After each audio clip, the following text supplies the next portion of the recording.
Oh shit, hello. Hello. Hello, hello, hello, hello. Okay, we go. Ooh, I just finished a stream yesterday about the goddamn Nijisanji quote unquote W. You know? It was the first time that they've had in a while, and then literally after that comes in Raziel Warmonic. Our girl over here, our infamous Menhera, she comes in swinging. Jesus, I'm so sorry. Hello, it's just so fucking funny, man. It's just, oh my god. Mm. Jinxed it? Yep. I don't know if Alice decided to drop that document she literally as they got that Niji Sanji AR live concert going. Maybe she did it because she didn't want to see any more Niji Sanji W's or something like that. Maybe she got a little bit vengeful. But regardless, it's still kind of weird. Oh, thank you, Crosstyle. Because like she said last time that this was going to be the last that she'll talk about Niji Sanji, right? And then she comes in swinging again and fucks up. Holy crap. Niji Mail, try to not be problematic challenge, impossible level. Yeah, man. I guess that's just the thing. A lot of the VTuber people, a lot of the people in the VTuber industry are somehow involved in many degeneracy. Because back in the past, the anime community was so small, but it was so full of people that would do shit like this. Apparently, I have not really watched I have not seen the document yet. I've only seen bits and pieces of it because I woke up to this news chat. I woke up literally 2 hours ago. Like just 2 hours ago. What's good? This is good. I mean, this drama. I mean, it's not good for like the victims and like the circumstances and for Niji fans, but it's like, you know, yeah. Falls is still cooking his piece. Oh hell yeah, we can't wait. We can't. It's bad, man. I've heard that it's bad. Yeah, Dragon. Yeah, I heard it is really as bad. Thought you were on Rima's channel. No, I got into Rima's stream literally as she was ending. When I got into the stream, I woke up 10 minutes prior. Yeah, it's April tomorrow, my boy. There's still 31. It's not April tomorrow. It's the day after. The day after is April. On brand of you to sleep again or wake up to VTuber drama. Exactly, Tsukino Kage. It is. So we're going to go over the end, please. These 3 a.m. streams are killing me. Hey man, CT950, I'm so sorry. It's not my fault, okay? It's because stuff keeps happening. It's okay. You can watch the VOD if you don't if you're not feeling like watching the stream or wanna go somewhere else, you know. I don't think we're going to say necessarily anything bad because we're not going to be going on Twitter. I'm not going to be mentioning anything that's gonna get this stream like that warrants this stream being edited. So we're going to go here and watch it. Watch this stuff. How bad is it? I have no idea, but apparently it's very bad. DN, have you seen LM that he will hunt you down if he sees you? Oh hey, I accept that challenge, Pandora Pan. Fucking hunt me down, bitch. I'm a fucking small rabbit creature. I will literally escape. Yep. The fear of you not putting up the VOD is why I always have to be here. Hey, I always put up the VOD back. You know, whenever something happens, I temporarily take down the VOD, edit the stuff that needs to be outed or like crossed out, and then put it back. Oh, thank you, Cheese Sausage, for joining. Thank you. I have to mute the stream. I have to mute stream elements today just so it doesn't disrupt the process. Yeah, not the process, like the stream. But anyway, let's get into that. Let's get into that. Hold on. Okay, here we go. Boop. Here we go, Raziel, our boy. Let's go. It's understandable why you do that, brother. Just saying I don't want to miss any spicy bits. Ah, I see. Why isn't Luca terminated already? Because he's part of Luxium and Nijisanji does not enforce their rules equally. Favoritism, quote unquote. Well, not quote unquote. In short, favoritism. But yes. Because because we've already seen some of Raziel's like leaks, right? And even if some of the parts there are true, he should be in trouble, man. He should be in trouble. Some people were fucked up for worse, for smaller, for way lesser. Stay hydrated, fam. 40C, 170, 100 Fahrenheit, 107 Fahrenheit degrees today. Fuck. Yeah. Yeah, I haven't gotten out of my house since like 5 days ago because it's super hot. It's still super hot. That's why I'm on my fan right now. Can you hear the fan? Hold on, I'm gonna direct it to the camera real quick. Not the camera, the mic. Yeah, can you hear it? Yeah, yeah. Teehee. Alright. I wish I had air conditioner though. I don't have because of this apartment, we're not allowed to like modify the goddamn thing. I can't get myself an air conditioner. So I have to wait until I actually move to a better place that actually has an air conditioner or like get my own house. And I'm not in the position or have the money to do either right now. So it's still I have to suffer.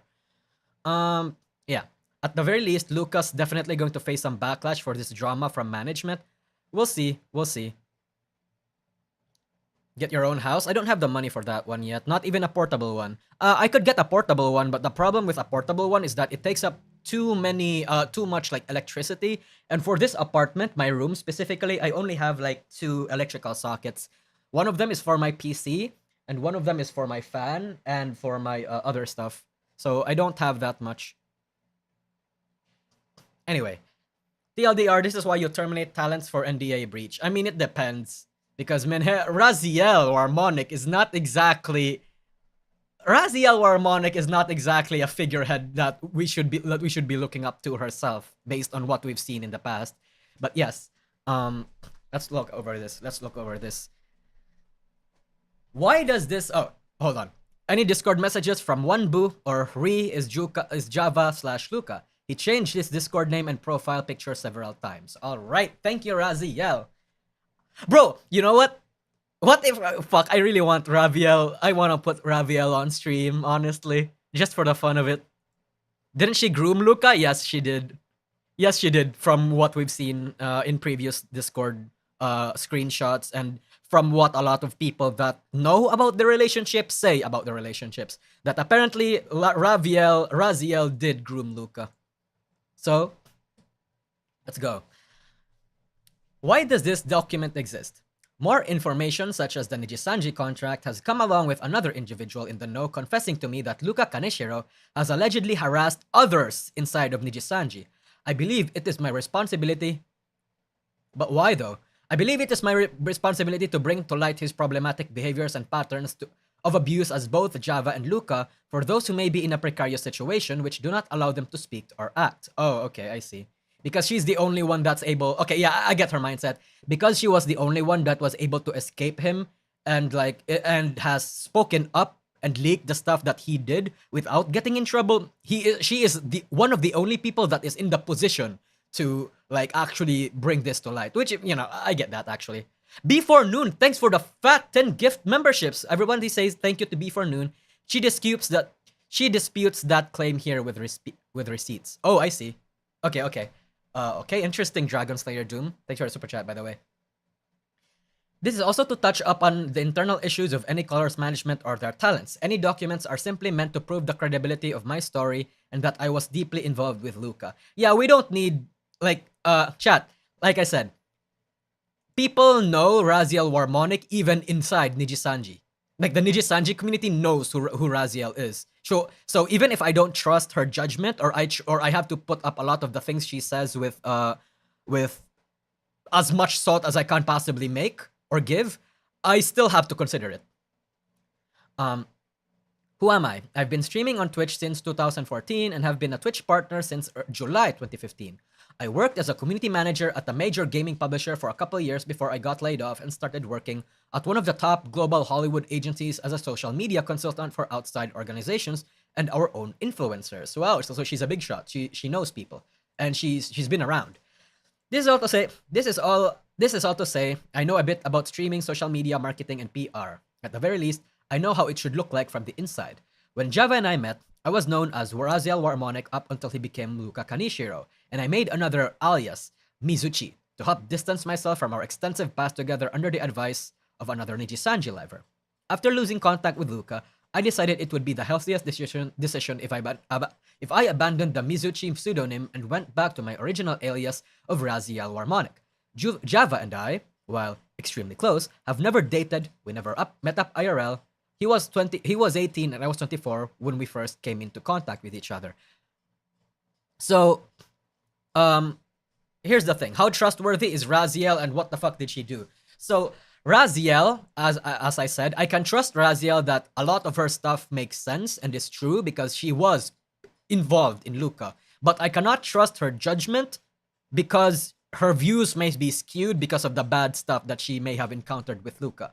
Now, this part, he was 18 and I was 24. This is still in contention because apparently a few people made the presumption or made the connection that he was apparently 17 or 16 at the time while Raziel was older. So I don't, unless we can actually have some concrete proof that he was actually 18 at the time. I don't know yet. But either way, I don't care. I think 17 and 18 is good enough for me to be considered to be considered not a minor, I guess. Yeah. Odian, they totally did not date. Yeah, they just had romantic feelings for each other. They were just best friends, according to history. Yep. We keep reading. She addresses that. Oh, okay, good. All right. Java and I met in VRChat sometime early December 2018. We were part of an 18-plus VRChat lobby run by a streamer for content by the name of Rufflegator, also known as Rob. Chat, it's very, very interesting how a lot of the VTubers now were actually part of VRChat communities. That's why everybody kind of knows each other. Yeah. In any case, these lobbies were roleplay oriented and took place in a bar that Rufflegator commissioned and owned. We started interacting with each other when Java asked Rufflegator if he would set up his character on a date with mine. Sure, yeah, they were just best friends. This was a very popular form of RP at the time in Rufflegator's lobby, so it was nothing out of the ordinary. The type of RP improved in this particular lobby thrived on silly, awkward situations, mainly. So I agreed and we went on an RP date. I even told Java after the RP out of character to make things abundantly clear and set boundaries that I was not interested in dating, and that this was just strictly an RP thing, in which he agreed and said he wasn't looking to date either. We became friends and added each other on Discord early January 2019, where for the majority of the conversations we discuss RP scenarios for our characters, talk about VRChat in general. I would help him with his VRChat avatars and get feedback from him on mine. Alright.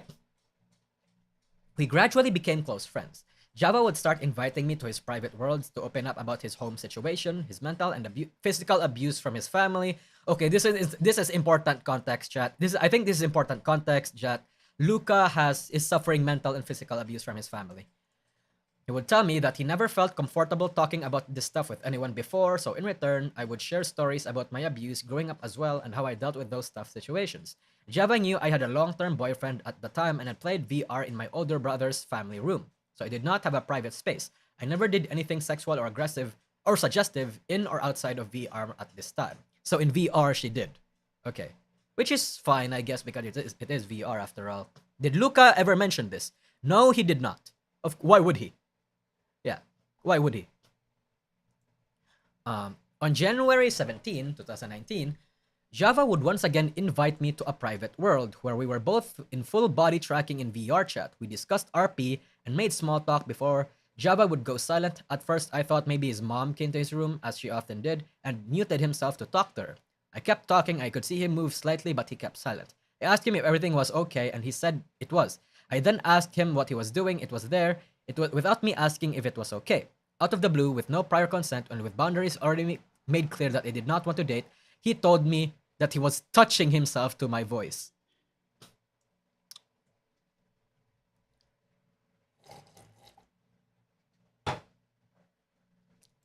Thank you, Doomslayer Dragon. I told you it was bad, man. It's the first page, too. Which is fine. Okay, here's the thing.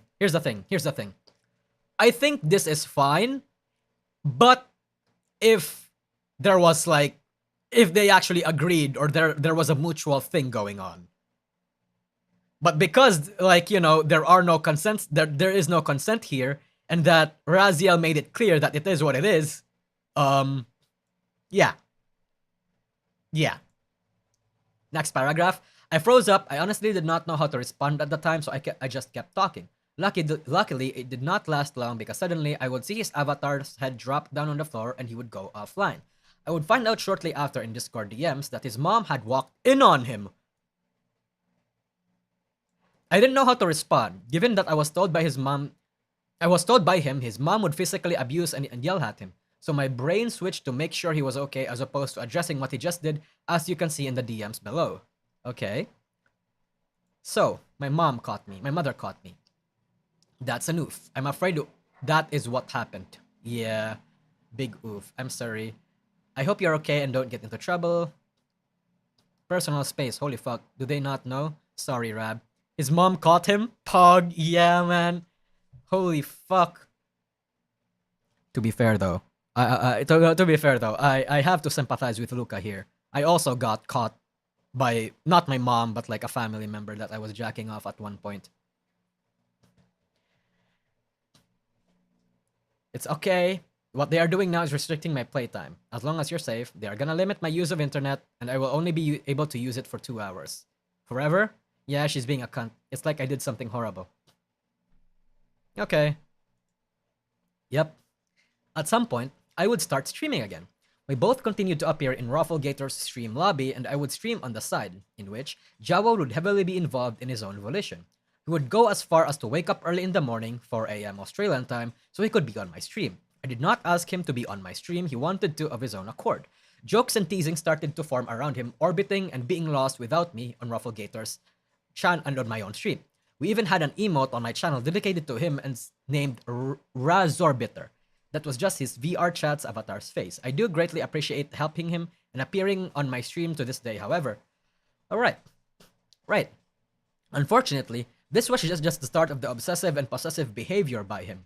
Off stream, we would hang out in VRChat as well and visit public worlds and out with our friend groups to meet and talk with new people.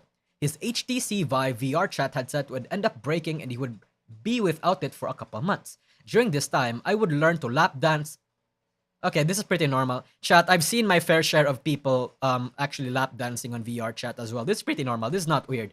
Thanks for sharing, Nog. Very cool. Thank you, Reeps. Yep. False. But why? Wait, what do you mean why? Wait, what do you mean false? Wait, what, you think some of these are false? Or are you talking about false? False ID? Where to find lap dance in VR? Oh, it's very easy. You just go into any 18 plus Discord server. You just hit up anybody, and then they'll just start doing it.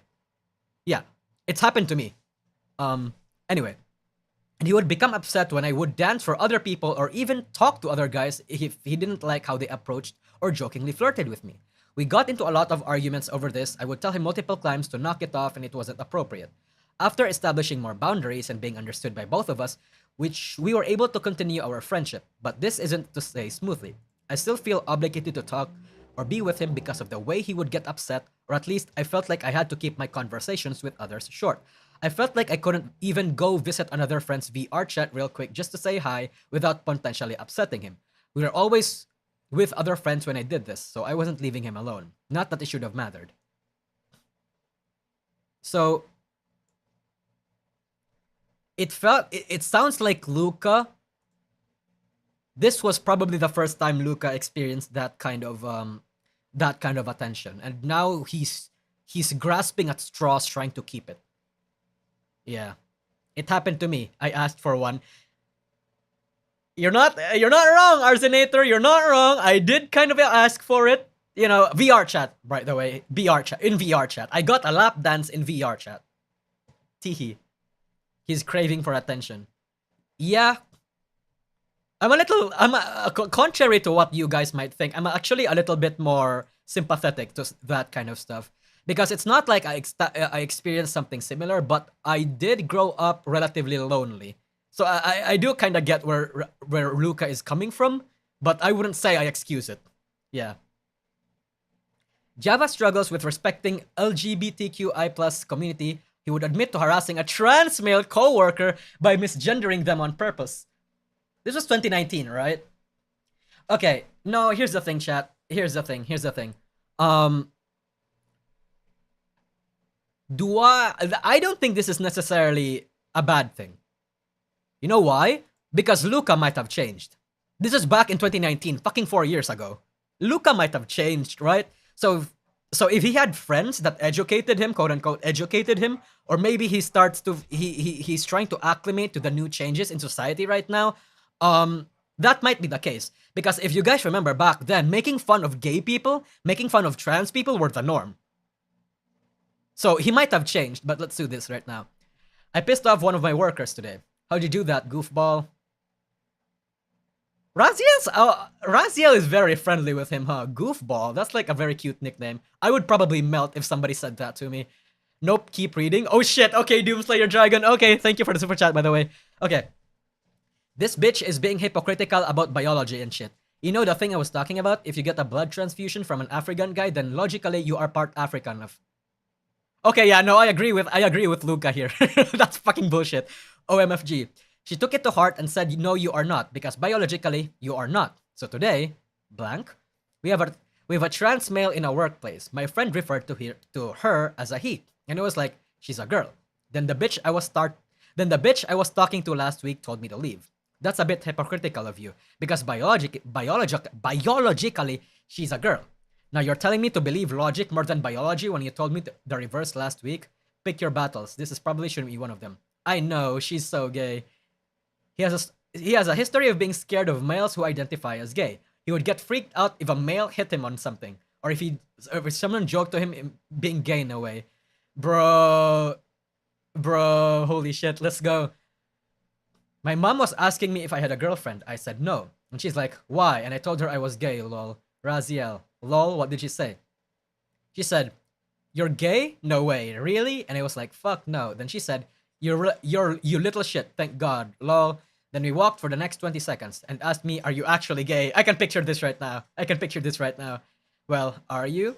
Hell no. I hate when people say there's little gay in everybody. This is a mindset he had not grown out of since we last spoke. In the screenshot below, you can see as of late January 2023, oh shit! He expressed transgender individuals make him uncomfortable despite the role Java. Oh! Yeah, trans people make me uncomfortable. And pregnant women? Why pregnant women? Man, okay. Okay, so he didn't change. Basically. January 2023 was over a year ago. I don't know if a person can change that fast.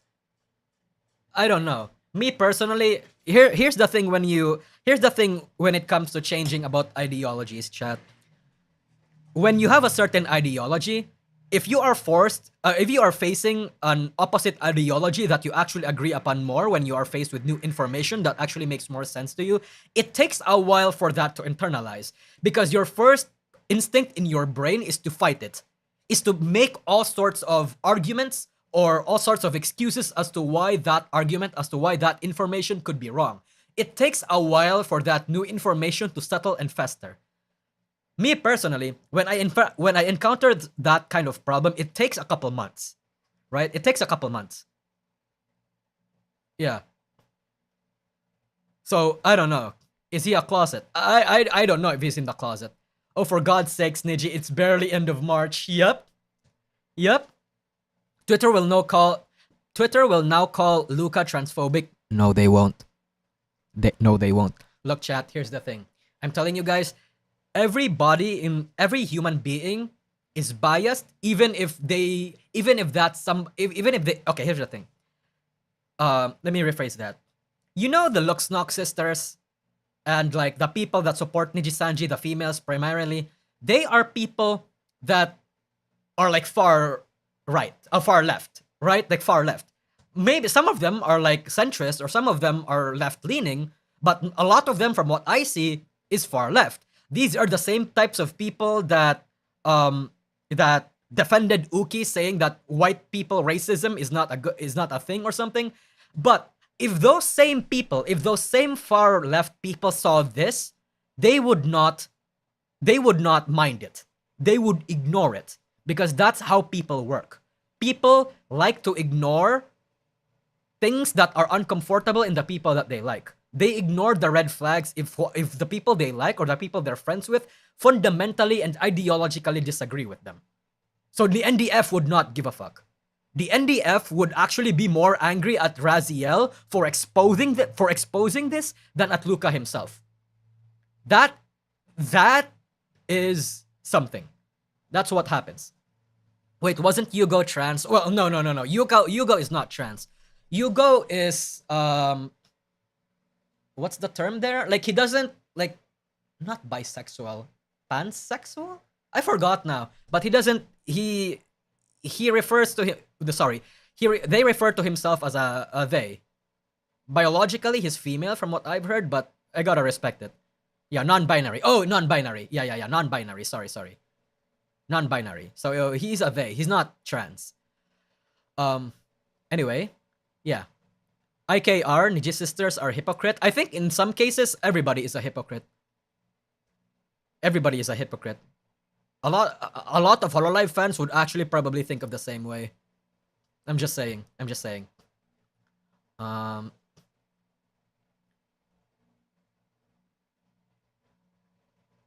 I think you explained this wrong, DN. You have a habit of saying the exact opposite things at random. Wait, what do you mean? What did I say wrong? Bro, this whole thing is confusing. Oh, yeah, it's social politics and stuff like that is like it's a new concept. So I understand that a lot of people might not understand it well because it wasn't really something that that wasn't in the public conscience until like what, in the last decade or so. Yeah. He is biologically female, but they are a they them. Well, yeah, because he refers to himself as a non-binary, and non-binary people I think actually calls themselves they them. I mean, chat, I don't really care about that kind of politics. If somebody if somebody is more comfortable calling themselves a certain way, I would just rather do that. You know, it's not like, for example, if you want me to call you a they or them or to call you whatever, I'll just probably do it because it doesn't bother me. You know, it doesn't bother me. I don't care. Whatever makes you comfortable. It's a whole politics thing. Don't make me get into that. Yugo Yusan isn't a Western kind of alphabeter though. Black Sheep Boy, thank you. Yeah, you accidentally swap he her around ESL moment. Oh, sorry. Yeah, chat. Again, you have to remember I am ESL. Sometimes I say he or she, like swap it around. So I'm sorry if you get confused around that. Yeah. In any case, let's continue. Java and I would make friends with someone else by the name of Trouser Gravy, and we all became close friends. Trouser and I were older than Java, so we would often advise him on his hard situations online and IRL. We even split the cost of the gifts to send him things for his birthday and Christmas. Damn, I wish I had friends that gave me gifts on birthday and Christmas. Are you kidding me? Okay. Java would then start to lie about his activities to both of us or blow us off when we planned to do something together as a group like play Monster Hunter. Trouser Gravy would also be there to see Java get upset over the aforementioned events. Trouser Gravy I would also heavily encourage Java to go out with his IRL friends or even meet with girls he talked to still after high school and were still interested in him. So Java actually touches grass. Java is Luca, right? Yes, Java is Luca. Wait, so Luca actually touches grass, but would rather be friends with but would rather be sticking to these people? I am still mega skeptical about this, but let's see. Yeah, again, anything. I think it's healthy. I think it's healthy to be skeptical and have a dose of cynicism over everything. Happy birthday, Dian. It's not my birthday, Black Sheep Boy. You missed my birthday by like a month. But thank you. Do you remember what we used to argue about? His life was a big one. His mom treated him as usually the top one. Him never doing what he said he was gonna do.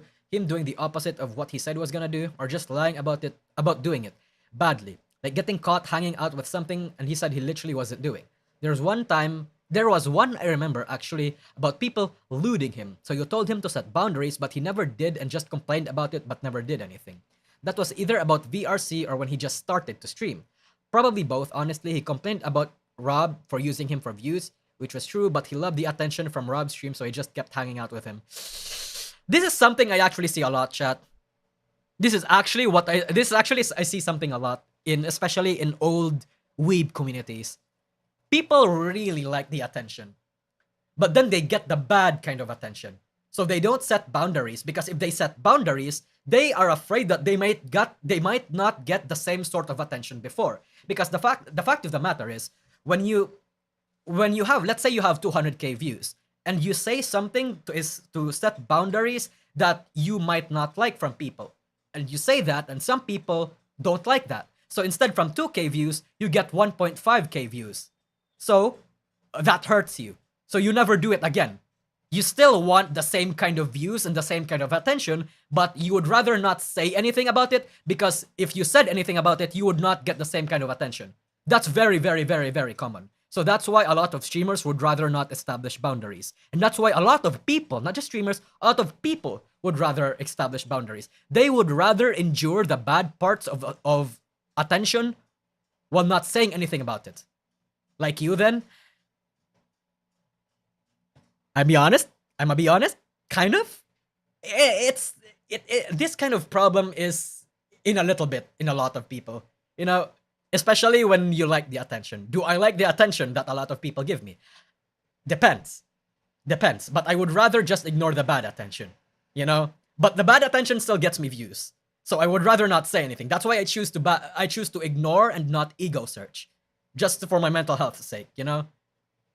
Sacrificing your own comfort zone for attention, and when it gets too much, you blow up, and losing attention anyway, so common these days. Yeah, it is. That's very common, Floss. You got that right. Yeah. Java was not a good liar. He would come up with fake excuses to blow us off, then get on VRChat to be on Rafflegate or stream, which are two very easy things to look up. Actually, you know what? Let's actually look up Rafflegater. Who is this guy? Oh my god, he's popular! I've never heard of this guy. Or maybe I have heard of him in passing, but I never...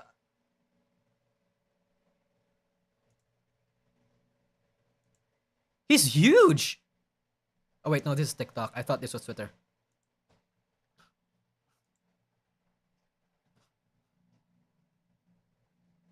He posts relatively decent views. Actually, you know what? Let's go to his oldest. Maybe we'll see a few... This was back in 2019, 2020, right? 2019, 2018. So they're probably around here somewhere. Sean, thanks for the super chat. I mean, part of this applies to any live or entertainer. False ID was literally just talking about how Niji sisters are just giving him more views. Yeah, hate viewers are a thing. I wonder if I can... Oh wait, this is 3 years ago, so it probably doesn't apply. I wonder if I can see some shit somewhere in here. Probably. But yeah. Holy shit, thumbnails? The thumbnails are fine. This is not gonna get me banned, chat. This is not gonna get me banned. Let's continue. Wait. Java. Oh?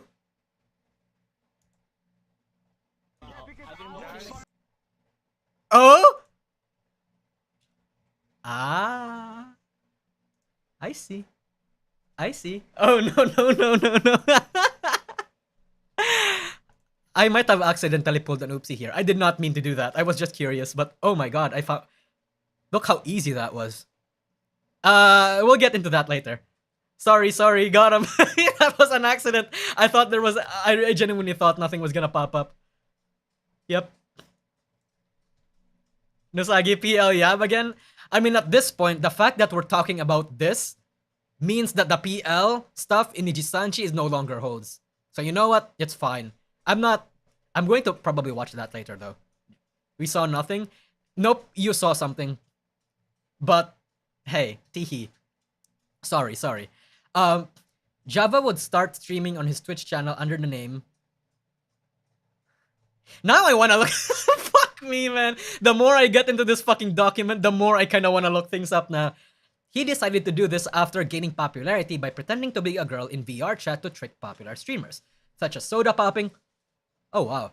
By seducing them and then revealing that he was a guy on Rafflegator's stream. I would more or less stop...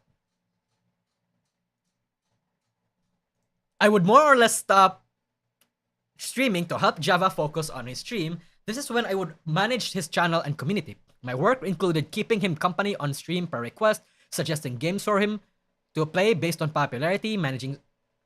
Holy fuck. So Raziel is basically everything to Java. His fucking manager for everything. Content manager, financing manager, literally anything. Running him helped his moderation team coming up with subathon goals, executing the goals that didn't directly involve him, streaming for him at least once a week, so his channel would get consistent schedule. Java would lie about his revenue to me, making less than he was actually telling me during this time. About going to school, he wasn't even enrolled, among various other things. So Raziel used to be a streamer that Java helped. And now Java started streaming and Raziel would help him. Who's Java? I'm lost. Java is Luca. Java is Luca. Let me just put that for the new people here. Java Luca. Just so people can see. The new people can see, I mean. Yeah. He would end up making 2 sock puppet Twitter accounts to harass others during the... Oh my god. Oh my god.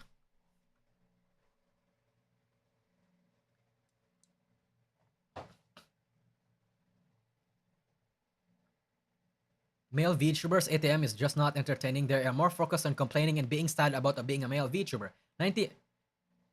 I mean, he's not wrong though. Wait. Okay. He's not wrong. Look, to be fair, he's not wrong. Male VTubers at that time were just not entertaining. Yeah. 98% don't have the personality for it. We've yet to see a dominant individual male VTuber, and I can only name a couple that will take the spot. Oh, he was going on other people's Twitter just to fucking say this? I'm not saying you complain, most don't have the mentality to aim for the top, and you can agree most do.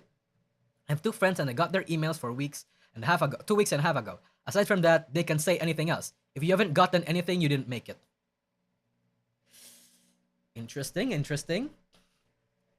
If I okay, interesting.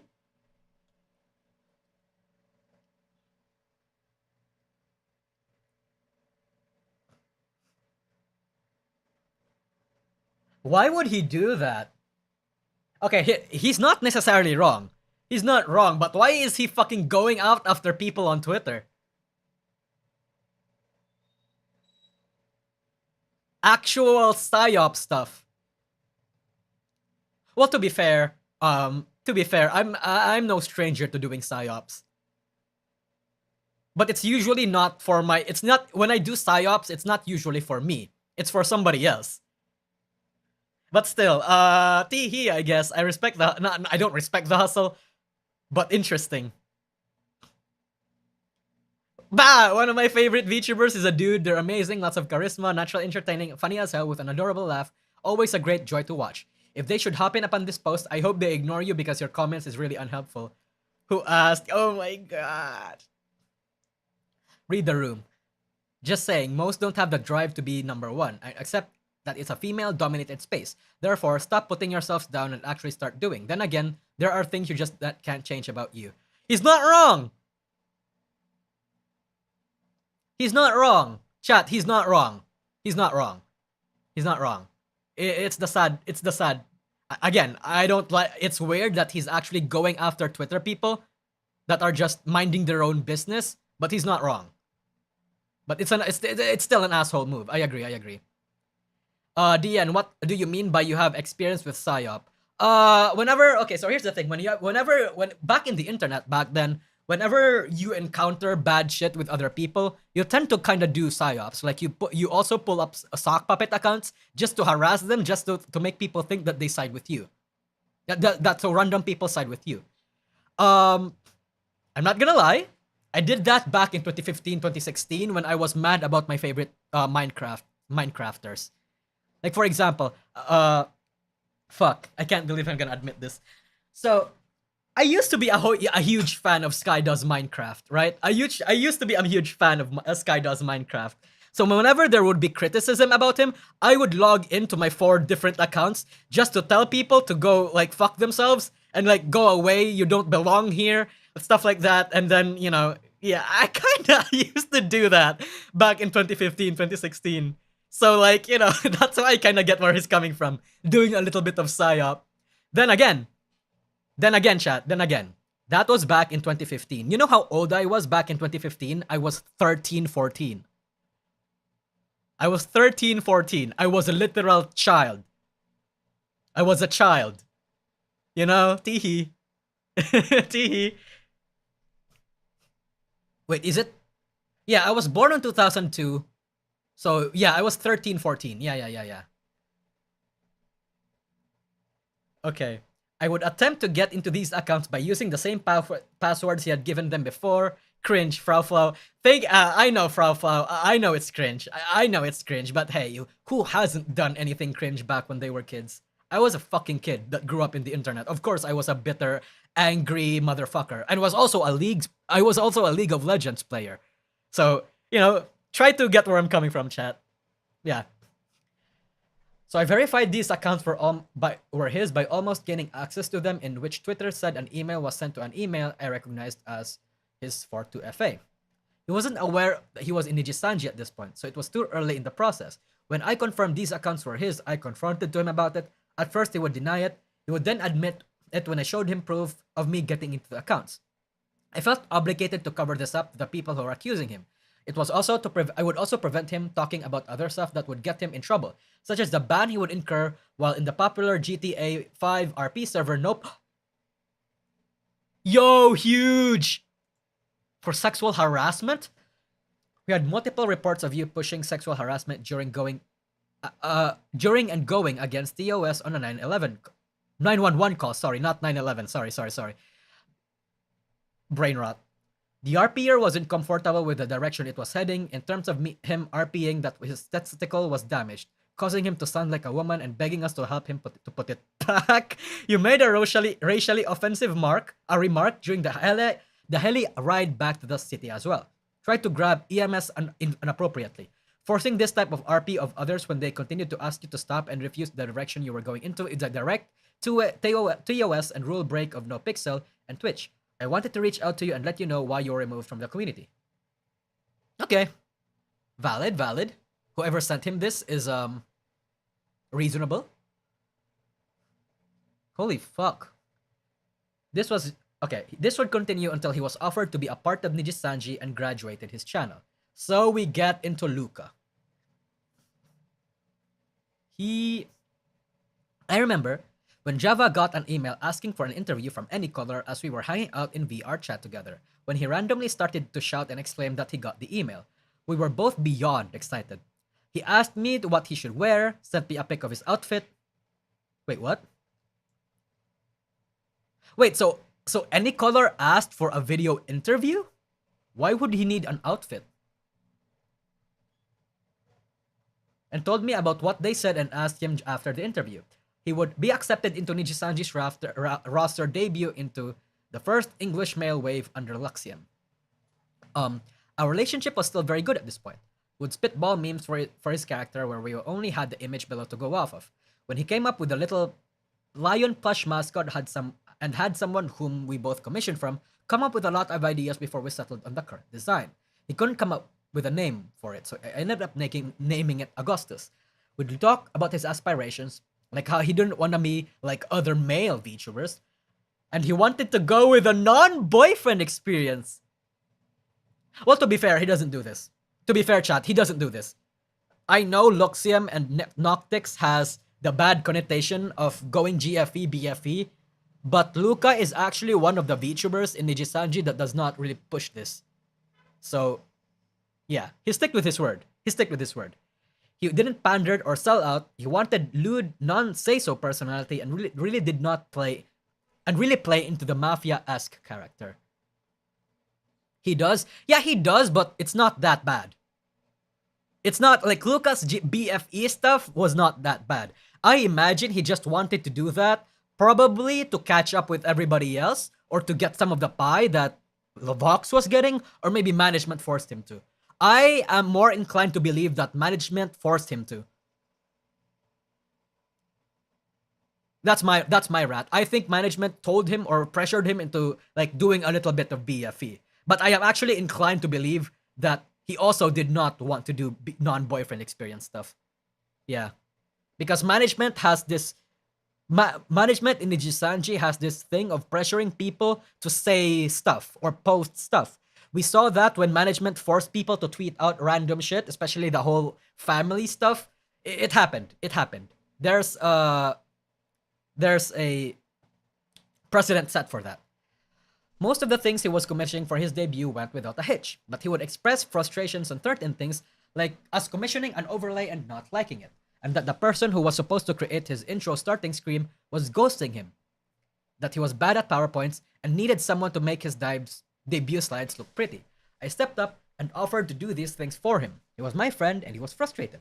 I wanted to help him the best I could, especially since his debut was very close at this point. I wish I had a friend like this, man. I wish I had a friend like Raziel, honestly. Yeah. Just a little fan service, just a tip. Keep reading. Okay. Up your PowerPoint, stinger, schedule, outro. Holy fuck, she's doing everything for him.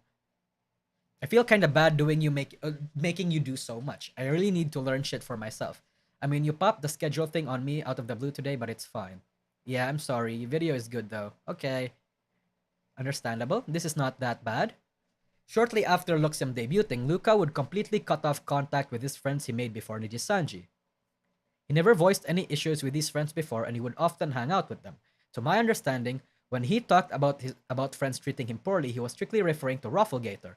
Luca and I would grow apart. He would accuse me of expecting too much of him. All I would ask is if he wanted to play a game together, get in VRChat, or watch something, comparing me to his abusive mother. Holy fuck! And he would even love bomb me often in the morning after he woke up. When I did ask to hang out or vent, he would get upset. Then he would make me feel guilty and minimize my feelings because he could never do enough, and he would never live up to my expectations. This got worse and worse as time went on. So okay. So Raziel, I think, so Luca probably felt that Raziel was getting a little too needy. Right? And you know what? I think I believe that. I think I believe that Raziel was getting too needy. I think I can believe that because this girl's not that, this girl's kind of weird. Interesting. Mommy issues to the max. So Luca gaslight. It depends. Because if I look at this from Luca's point of view, if I wanted to give Luca the benefit of the doubt, he wanted to focus on Ijisanji as a career. So there's a difference between cutting friends off and being distant from friends because he has new ones that are career focused that he needs to take care of. So I would completely forget, and I would completely understand being somewhat distant from your past friends because you have this new job that you have to focus on. Because that's adulting. That happens. Like sometimes there are just some people that you can't necessarily engage with all the time, especially when you're in a new environment that requires a lot of your attention. It happens. But if Raziel came across being a little too needy, Luca might see that as not being appropriate. He might get annoyed or upset at that. So it depends which one you'd rather believe here. It's a little bit of both for me. Luca might have had understandable motives, but perhaps he went about it in a way that made Raziel uncomfortable or was not appropriate for the friendship and closeness that they had. Because maybe the way Luca did it it made Raziel feel like she was getting tossed out there now that he's in Nijisanji, now that he quote unquote is succeeding. And that's bad. That's bad. Again, it's a little bit of both. Because look, fact of the matter is Raziel helped helped Luca into Luxiam. So when Luca started discarding Raziel, she's gonna feel a little bad for that. It's understandable. It depends on which one you're viewing here. But either way, both perspectives are understandable. Gunship, thanks for the super chat. SMH can't believe Luca fumbled his chance to get a new mommy. Depends. They were both bad. Exactly, it's a shame. Yeah. They are literally each other's problem. Exactly, Moriarty. This is a friendship that got a little too toxic. Got a little, like, this is codependence. The more I see from this, I think the more I have to start seeing that this is probably codependence. Yeah. I don't believe her innocence. Oh, I don't believe a lot of the things she say here either. Yeah. Hold on, let me just spit real quick. I'll be back. What?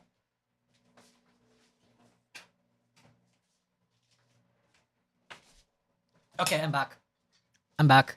Hello, Raphael. You, again, if you guys don't need to watch this, or you guys would rather go do something else, it's okay. Yeah. All right, let's go. The ringfit adventure incident. This happened early on. Luca had 2 moderators at the time, including me. Luca streamed ringfit for the first time while I couldn't attend his stream. I rewatched parts of it and saw his chat, and knowing my best friend for years at this point, I asked him if he was comfortable what was being said in chat. He told me he wasn't. He didn't like being sexualized and just wanted to work out on stream while being entertaining. I took this as I should moderate this behavior in the chat room and steer people away from posting sexual comments. Luca would stream ringfit again where I would be more active in moderating. Myself and the other mod had no channel rules at this time, so we had to do something of our own discretion. Going back to moderating for Java, his chat knew me well and I would joke around with them to try and softly steer conversations in other directions as opposed to a more harsher moderation approach unless I absolutely had to. So I did the same thing in Luca's second ringfit. This was taken the wrong way. I didn't ban or time out people for using hot sweating emoji face, but I did encourage the use of another one when a user suggested it. I only timed people out for obvious sex posts. I called one user for accusing Luca of moaning on purpose. I told them that he was breathing heavily because he was working out very hard, I mean. The stream went on without issues until the very end, where someone would super chat Luca asking why his moderators were banning people. We weren't. And Luca would say that he would talk with us. I ended up messaging him in a panic, letting him know that we did not ban anyone, only timed out. I talked to him after stream. He would craft a tweet and ask if it was okay to post that he trusts his moderators. I told him it should be okay and hopefully clear the air about this. He would sit on Twitter and apologize personally to people what had happened during the stream and explain the timeouts. Some people took this as an attack, which led both Luca and I being attacked, harassed, doxxed by having our pictures plastered across. Oh my god.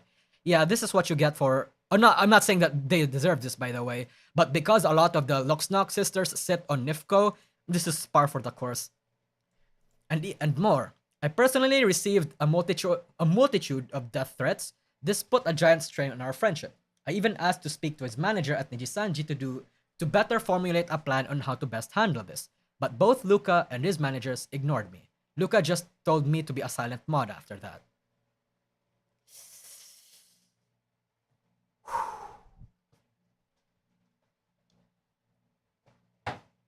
Yep. Someone said in chat earlier that Luca was apparently envious of Vox. But then if you're envious of Vox and you want to do the same, and you want to pull the same kind of numbers or reach the same kind of popularity he did, you need to sacrifice a little bit of your soul. So it's either sacrificing a little bit of your soul or bitching that your soul gets sacrificed, you know? You have to choose a lane. You have to choose a lane here. Yeah. In this part, in this segment, I can actually genuinely believe that Raziel might be on the right. Because if I had a mod, I would want a mod to do this.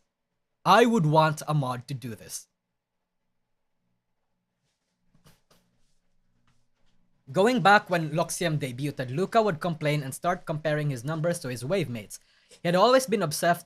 Yeah, don't do this. This is something that I see in a lot of VTubers, but it's hard for me to say don't do this, but because a lot of VTubers are young and they see their value, they put their value on the amount of numbers that they had on the screen. That's where they put their self-worth in. And it's sad because how do you chat? Here's the thing. How do you tell people to not place their self-worth, their self-esteem, and their value on the numbers when the numbers are the ones that instigate or that tell people that what's the word there? That tell people or tell these people that that's how they're doing. Right? How do you tell people that? It's very hard. It's very hard. It's very hard to like tell people that. Like number andying is such a prevalent thing in VTubing. Not just VTubing, but in streaming in general. That's why most people are often harsher on themselves when it comes to the numbers. Even I number Andy chat. I complain about my numbers sometimes, especially when I do a video that when I work hard on and get 0 views. It's very common. It's a problem that I have no issues, not issues, I have no fixes for. Bigger number, better person. Yeah, it's the only metric available though. That's the problem. Aquaphobic, that's the problem. It's the only metric that's available. 1050 viewer Andy has no room to complain. Yeah, that's the problem. Also Victoria Zero, you have a good point on there. Like, because the thing about numbers is that the thing about number ending is that there is something that's never enough. Back when I only averaged 300 viewers, I said this is not enough. And then my stream started getting 800 viewers and I said, I wish I had 1k viewers. And then I started getting 1k viewers and I started wanting 2k viewers. I get 2k viewers and I started saying, I wish I had 5k viewers. I got 5k viewers and then I started complaining and started saying that I wish I had 10k viewers. That's the problem with number ending. It's a problem that I have and a lot of other VTubers have. It's never enough. The numbers will never be enough because you up your goalpost. That's a very big problem here. Yeah. It's not a matter of being greedy, man. Razmaz, it's not a matter of being greedy. I don't know what it is, but it's not greed. Yeah. It's very common. It happens to everybody. You keep raising the goalpost, exactly. So, yeah, it's like chasing the next high. Yeah, exactly. It's chasing the next high. There can never be enough. Okay, Hassan. Hey, man, do not compare me to fucking what Hassan says, okay? At the very least, I'm thankful and I can recognize that I am in a comfortable position and that I beat some Nijisanji members' viewer count. Okay? And it's depressing when you fall off. Exactly, Black Sheep Boy. It's depressing when you fall off. Yeah. The number fixation is what drove him away from what he originally wanted to portray. He would be upset if I took notice of his new on-stream personality and overall content change. Luca would start to pander more. He would fujo bait with other boys and started shifting towards a more boyfriend experience type content. He would get frustrated and sad I didn't watch his stream anymore, which was for numerous reasons. One was the content shift. Understandable. Under-fucking-standable.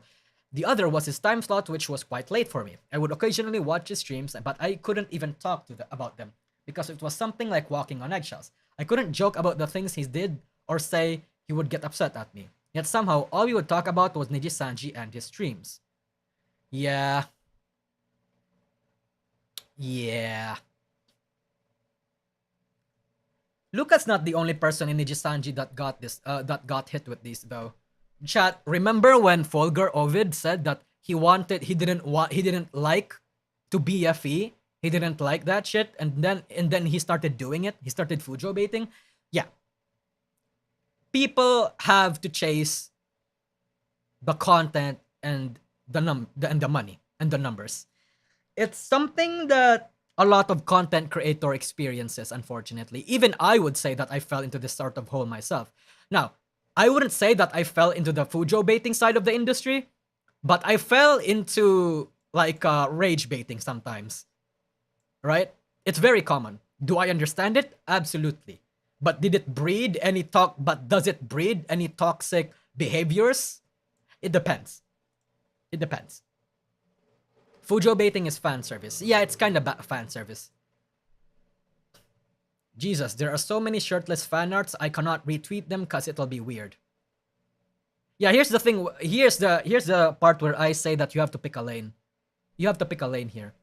You either one accept or get in, like dive headfirst into Fujo baiting, into the boyfriend experiences, which involves, by the way, which involves getting like a lot of people being horny over you, or you complain about it.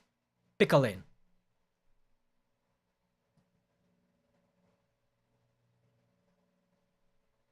But he's got conflicted because of his maturity. Yeah, I would say so. You somehow became a peer of False and Kyo after being a VTuber historian. I would like to say that I'm still a VTuber historian, but I have started integrating a lot of drama-focused and sensationalized stuff. I'm not gonna deny that, chat. If, like I said, I get it if people start calling me a drama tuber these days. Because you know what? Yeah, I am starting to do that. But at least I'm not complaining that people start doing that now. Ooh, what do you think of Finana now and her metric? Side tangent. The reason why Finana got lower numbers compared to her old streams is because of the fucking gacha. A lot of people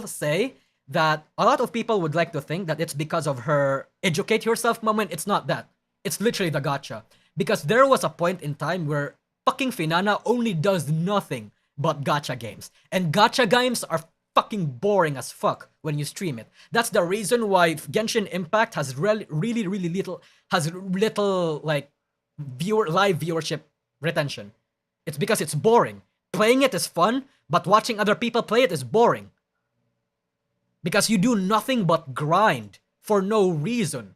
You just do the same monkey tricks all over again. And that's why Finana had those stuff. Yep. So, I think it's not necessary. I think that's the reason why Finana and her metric is low right now. Yeah. Maybe if the streamers can talk really well. Yeah, if the streamers can just do a just chatting thing while playing the gacha, I think that's the best thing. You never want to make the gacha game be the content. You want the conversation to be the content while just playing gacha games on the side. Yeah. The bad thing is she like it. The bad thing is I think the bad thing is that she doesn't know that most people don't like it. And the sad part about this is that Luxnock sisters will say that his immature behavior is so cute.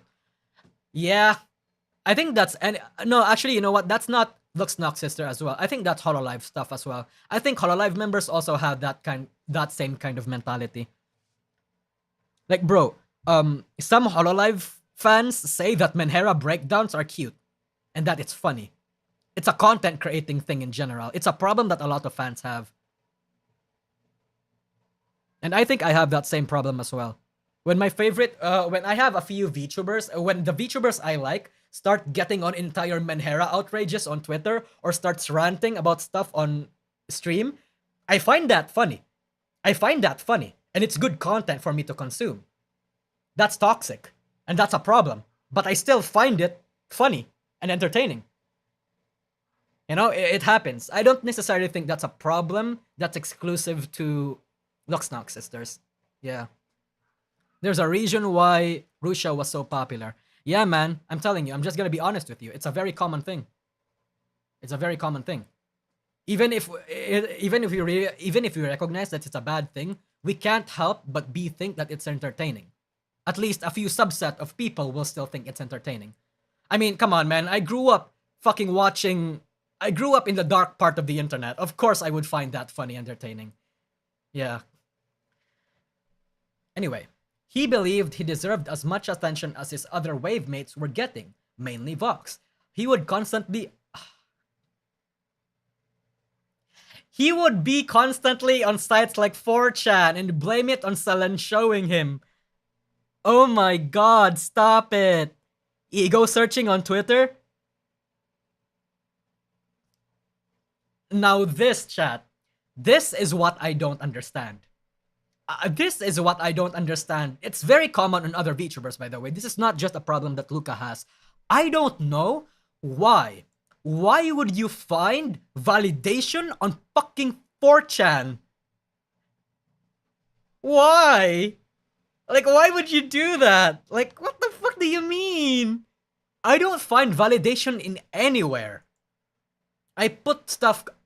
I'm not gonna say that I'm better than Luca because of this, but I'm just saying why 4chan. Okay, Twitter, I understand. Finding. Okay, not really. Okay, here's the thing. It's a little complicated. Finding validation on Twitter is understandable for people like Luxian because that's where a lot of their fan base is. So it's obvious that he would be looking for validation and attention on Twitter because that's where the fan base is. But why 4chan? Why a cesspit like 4chan? Twitter is a cesspit in of itself, but at least that's where most of your fan base are in. Holy fuck, man.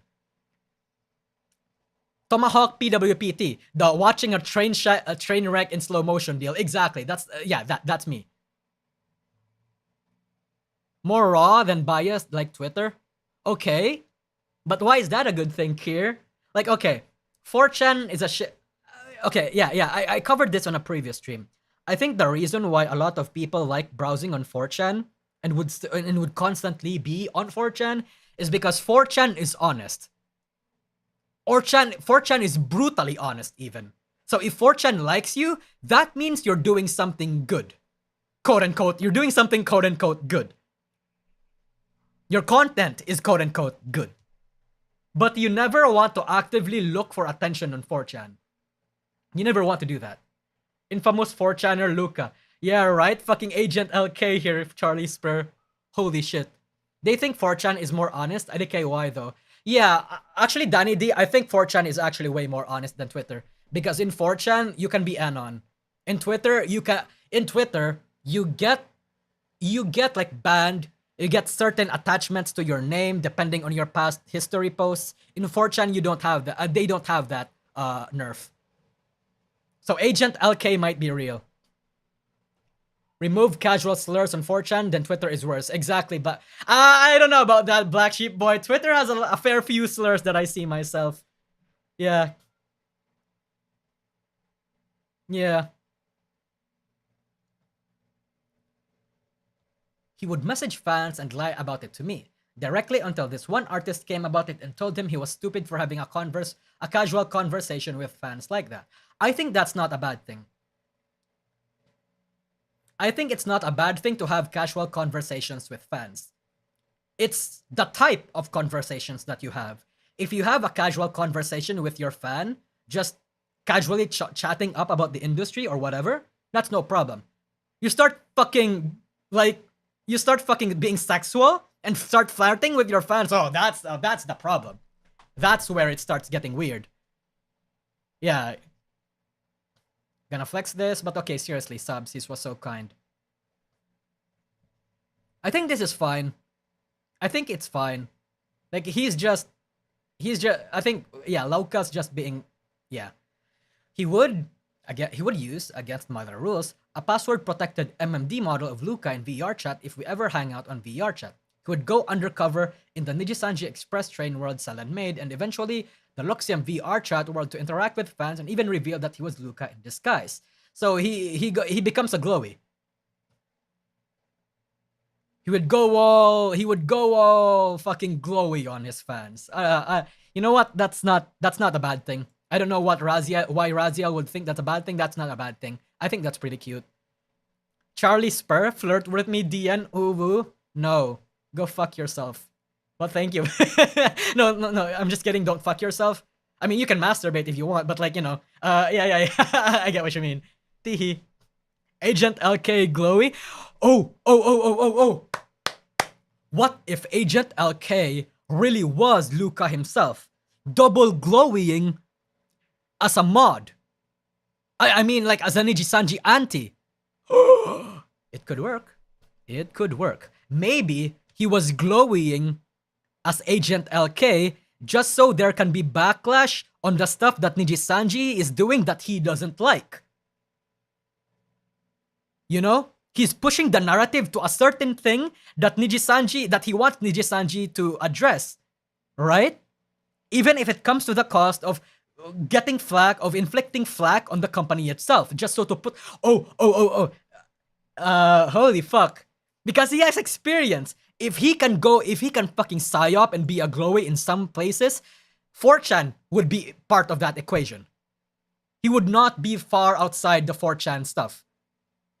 Twitter is the place that came up with Latin X, Philippine X. Even 4chan hasn't sunk that low with slurs.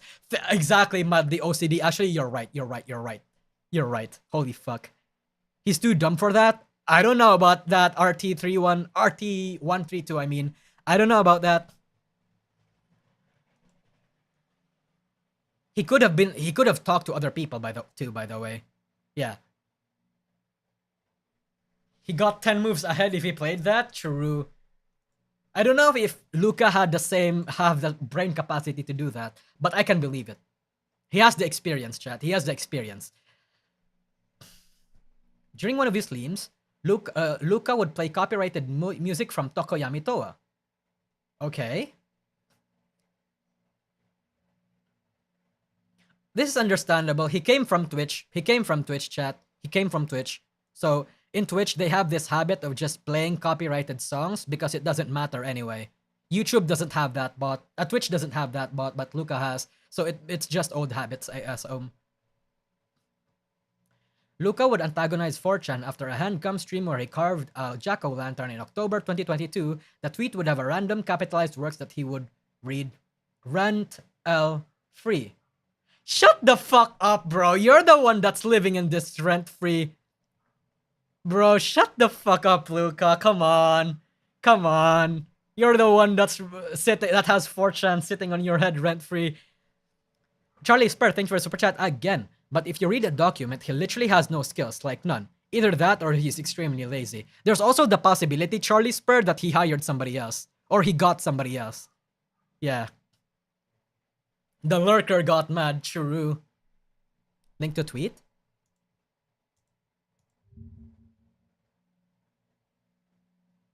Okay, it's true. Luca's disagreements with... Oh shit, okay, here, a spicy part. Was in non-anon stream until a minute ago. Did I miss anything damning? Well, so far, we've learned that Luca psyops a lot. Luca is someone that's very inconsistent with his beliefs. Luca seems immature. Luca doesn't seem to internalize or grow with his feelings. Luca seems to have the same problem that a lot of young people who grew up in the internet have. That being, he doesn't know how to touch grass. He doesn't know when to internalize things, and he doesn't know how and when to improve. That seems to be the vibe that I'm getting in right now. Emotionally stunted. In a way, yeah, emotionally stunted. You mean Two-Face? I mean, not necessarily Two-Face. Two-Face would imply that he's doing both of them at the same time and meaning it. He's a fucking snake. But sometimes you can be inconsistent without meaning it. You know, so it's not necessarily Two-Face. But yeah. What's stunted? Stunted means not grown up properly. Like you're not mature. It doesn't mature yet. So emotional immaturity. Yeah. In any case, let's go in here. One of the earliest instances of this was when Luca was having a spat with Ike. Ikey would offer to mix one of the Luca's covers and would go silent on updates. Oh yeah, we already covered this in our past streams. This would lead Luca to pester him for updates, and upon receiving none, he would commission somebody else. After he told Ike this, Ike would start to talk to him again and would allegedly accuse Luca of wasting his time and would get upset about this. This sounds like a communication problem. Ike would be vocal on streams, such as the Friday and the 13th on Among Us 4R collab, about how Luca annoyed him, which in turn caused Luca to be frustrated at him. This is normal. I think this is normal. Not normal, but like, you know, communication disagreements with other people. That happens a lot, even in Hololive. I mean, fucking Hachama and Matsuri had an infamous spat at one point. Yeah.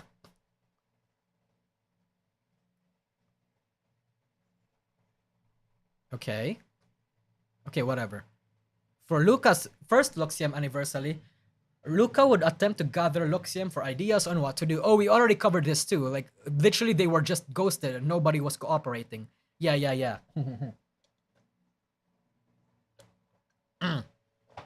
If they had an actual manager, none of this would have happened. Not necessarily, Melkor. Having a manager would, at the very least, make it so that you guys still cooperate with each other on neutral terms, but it doesn't necessarily stop a massive disagreement, only mitigate the effects.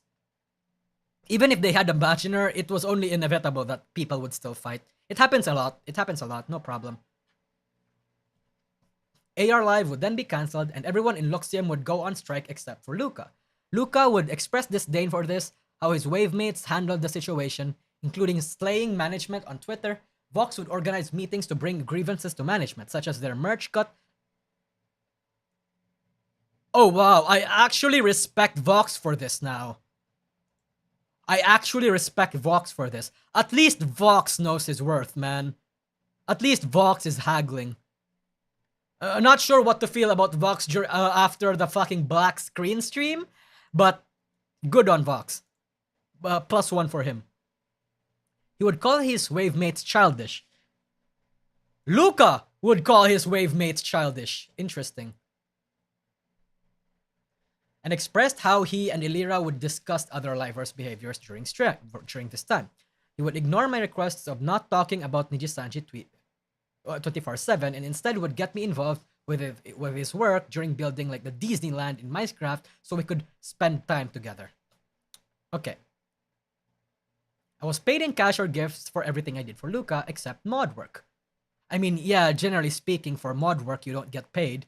I tried to make a simple contract with Luca later on, as he wanted to pay me a monthly salary to more or less be his assistant and work on various projects with him. Understandable, in which he denied the contract and he wouldn't allow me to send invoices for his work. Yeah, because there was a contract in Nijisanji where you're not allowed to subcontract people.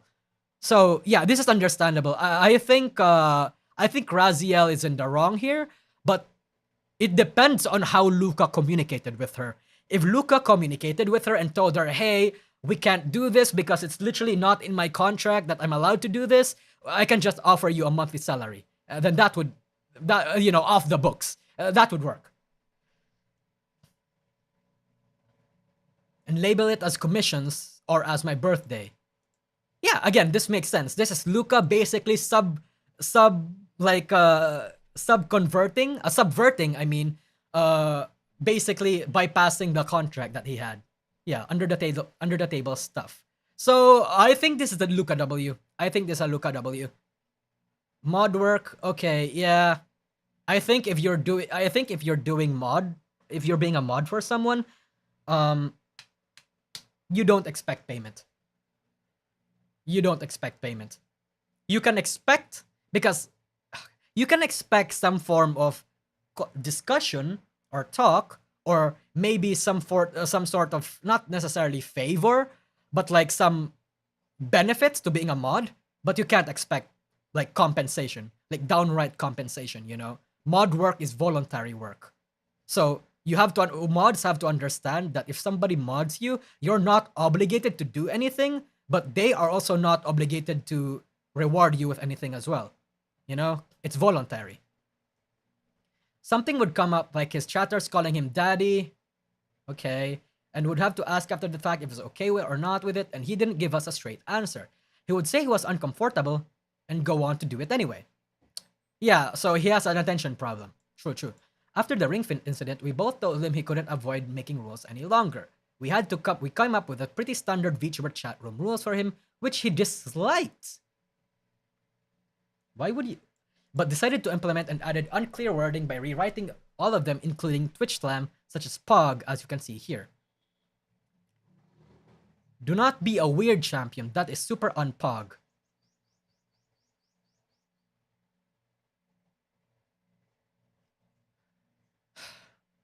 I liked Luca chat. I'm gonna be honest. In Luca, when I started pivoting from Vox, because he started going for the Fujo route, I liked Luca. And I'm gonna be honest, I did not read his rules, so I didn't even see this. Weird champion? What the fuck does that mean? Please avoid one-man spamming, okay? Do not backseat unless I say so, and yes, that includes spoilers. Okay, understandable.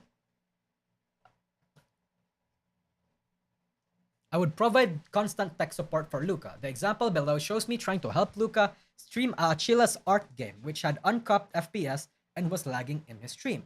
He would often ignore my help. When he has technical issues on stream, he would get angry, frustrated, and shuts down. Luca never tests, downloads, and or troubleshoots games or equipments until a copper. Oh my god, he doesn't do this. He actually has streamer game mentality. Well, to be fair, I don't. Sometimes I don't either. Teehee.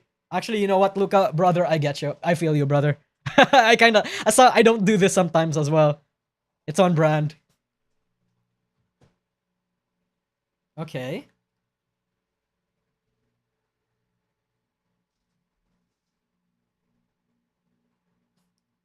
Okay. Credited. I was also credited for the project management. Okay, great. So Luca is giving her the appropriate credits and the appropriate delegation of effort. During the Luxium VRChat theme stream part, I was not allowed to speak to other commissioned artists on the project until late into the process, which led it to being unfinished. When I did ask Luca to do or say something about it, it would take him a while to respond, or I would have to ask multiple times. I was also not allowed to speak with the rest of Luxium to get a better understanding of what they would like to represent themselves in each of their areas. I would have to scour through wikis, streams, or clips, fan art, Twitters to gather information on each Luxium member. This is very common. This happens to a lot of VTuber communities. Yeah. Internet lag? Wait, really? What's happening? Chat, what's happening? I think Mike's dying.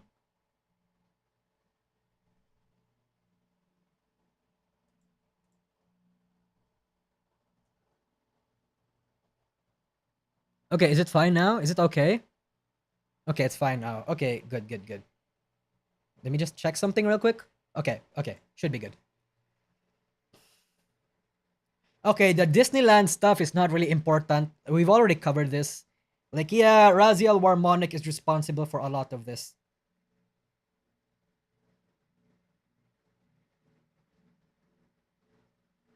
Yeah. Yeah. Yeah. At some point, Luca would express multiple times he did not like his current schedule graphic. Bro, who cares? It's schedule graphic.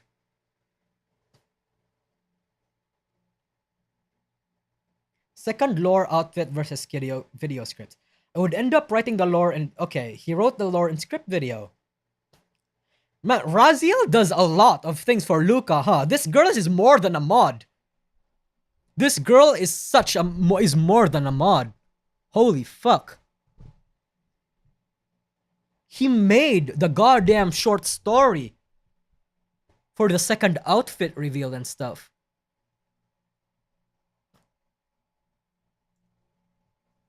She may be a manager. Yeah, she's basically, bro, she's more than a manager. I've seen managers do less than this and get paid for a shit ton. Meanwhile, Raziel's basically doing it for free.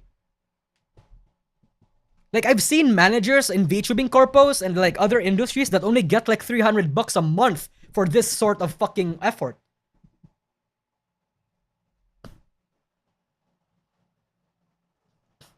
He even makes her voice pack. His voice pack, I mean.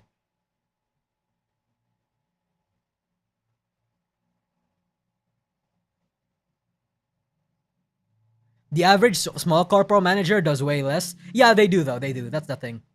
Average small corpo managers does do less. She's doing it for validation, I guess. I think she's doing it in the name of their friendship. It's solely because it's solely for Luca. Just Luca. What's a voice pack? It's basically like a 3-minute, 5-minute audio where a VTuber does a scenario. Like voice acts a scenario, I mean.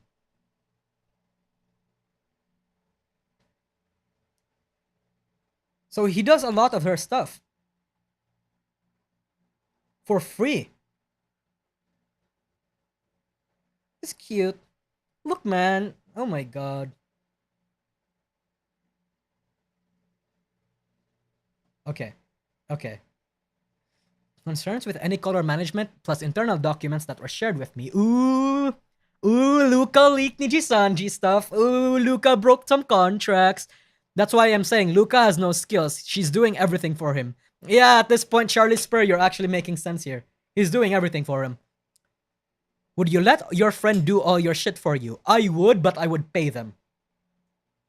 I would, but I would fucking pay them. For real. Hold on. Okay. There are multiple times and instances where something would happen, and I would ask Luca if they were ever received public PR basic relations. So even Raziel gets surprised that a lot of shit gets... Okay, he would inform me they did not. Any colors management felt non-existent from what Luca had told me. Luca had told me early on in his time in Nijisanji that management told him he was supposed to be the leader of Luxium. Yeah, we know this as well. Luca actually said this. Luca said this publicly on stream that management told him that he was supposed to be the quote-unquote leader of Luxium. To my understanding, staff has 3 channels of communication with Nijisanji livers. This would be Slack, Microsoft Teams, and Discord. Bro, just have 1 or 2. Just have Slack, man. Have Slack. Why would you have multiple? That would be so confusing.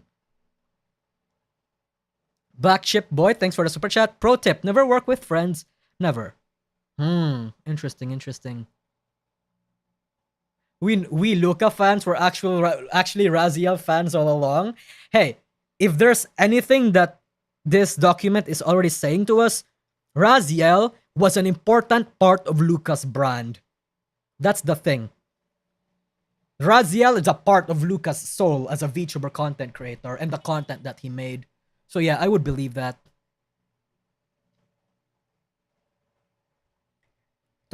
What my dad says, friends is friends, business is business. To my understanding, staff have... Okay, wait, I read that. While it was rare, I would get screenshots of internal messages here and there. One would be about staff showing EN what 3D recording looked like for Slack. Another, already above, was shown for a message from Luca for his 1 million subscriber milestone through Discord. Yoshitaka! Hello again, Yoshitaka! To be honest, I bet everything on EN. If EN had not succeeded, I would have been fired. So I'm extremely grateful for your daily cooperation. Nijifest was supposed to happen with Shu. Vox and Mista getting a 3D spot in it in 2022. Luca and Ike were never informed of this and had to find out via another liver that they were left out despite everyone else. Oh shit!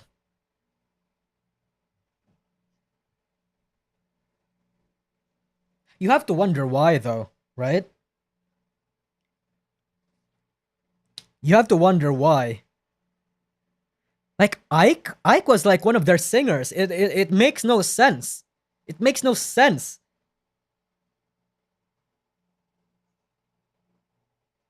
Who's Mike? Ike. Sorry. I don't know if I said Mike. Ike. Okay though, it's just a little petty. Hold on, let me scroll. Let me zoom. What happened, love? Oh yeah, sure, Raziel. Raziel, you're just friends here, huh? You're just friends? What do you mean, what happened, love? Oh my god. There's something happening in between these times that Raziel is not showing. Raziel, you're fucking intentionally leaving out a lot of stuff, aren't you? Okay, love.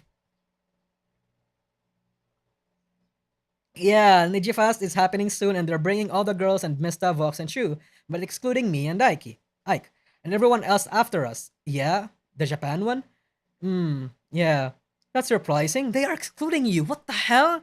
Again, 3 out of 5 of Luxium is going. I'd be sad too.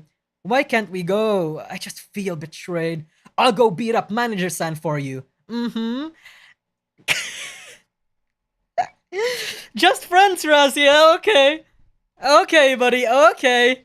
You're just friends. Okay. They even gave me false hope. I remember. Yeah. Saying they don't know if Luxium is going yet. You were so excited when you were talking about it a couple months ago. Fuck, Rima should be here. Rima, wake the fuck up. You should be here. You should be helping me with this. But you did your stream, but it's okay, I guess. They don't say. Then they don't say anything and release the announcement on Twitter today with just 3 members. I feel sad that the 3 going never told us, cause I know for fucking sure I would fight for all of us to go. Again, I'm just sad about that. I can't believe it. Just tell me I'm not going next time. Sorry, blank. Yeah, that's just fucked up in multiple ways. I'm not surprised management handled it that way though. I can't wait for people to start asking me why I didn't go to Japan. They seem pretty disorganized, or at least new or young to do it. Oh god, yeah. I just don't get it. Why? I just don't think it's pretty though. I'd be pretty upset too. Why bring 60% of the unit and not just inform the 40%? Yeah, that's really fucked up. It's just so heartbreaking. It's always awful to hear shit secondhand. Fuck, I've never seriously thought of graduating until today.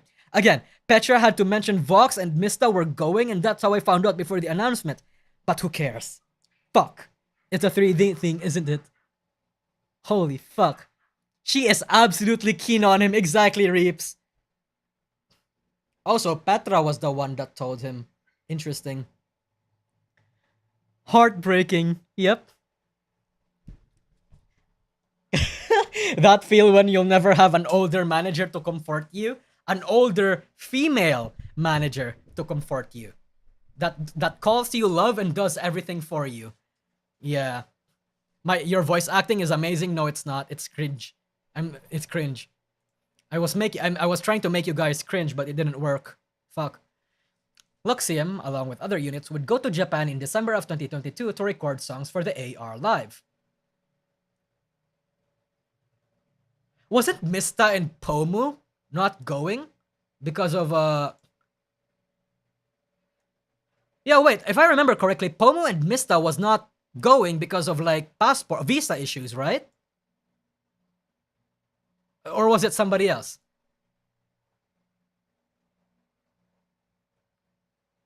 It's always Petra. Yeah, it's always Petra. Petra was also the one that leaked the fucking Nijisanji thing. The Nijisanji leak.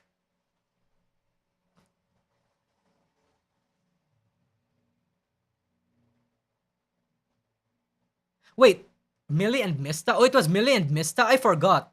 There were two people that were supposed to be in Japan that was stopped that couldn't go to Japan. I genuinely forgot who it was. Anyway, yeah, let's move on. There was no 3D recorded for this event, and I am unaware of. The livers were told this event was not cancelled at this time, but rather postponed. Yeah, gee. And then the fucking goddamn people in Nijisan GEN didn't know how to make that announcement. The only information that they were given was the same the public received, which was it was postponed due to COVID-19 related issues. In the below screenshots, we can see Luca admitting while in talks with management they were used to livers talking back to them, which caused one of the member staff to allegedly start crying. Oh no. EN livers or JP livers, I wonder.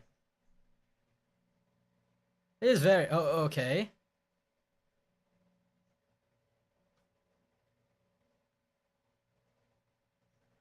One year... What, arguing with staff? No, it's like bad. We're talking to a vice president. The producer is a big NFT guy. The NFT guy! The one that left the fucking EN management and started their own NFT company. Oh, let's go. Even Luca knows. We will literally get cancelled if we proceed with this. Luca fucking knows. Okay, great. No, like, the guy making the song is an NFT guy. You're just confusing me. Yeah, I'm also confused as well because eyes on the song means eyes on the producer. And people are... Look, if Luca can say retarded and not get cancelled by his fans, I can say retarded as well. People are retarded, so they'll start making it seem like we support it. Honestly, I don't think NFTs are that bad. Did you really just say that? Okay, Raziel is based. They are that bad. But they really are, but I don't get what they... What is going on? Oh, Luca. Oh my god, Luca, you sweet summer child. Come on, brother. I can't believe this. Okay. Don't say that, love. Yeah. People at the company are getting mad because of it. No, they are very conflicted because they already have the song, but we don't want to sing it. Because NFT and this shit doesn't sound like a 1 year anniversary song. It's more like K-pop rap, like Noctix. What's Noctix? Oh, Noctix. Okay.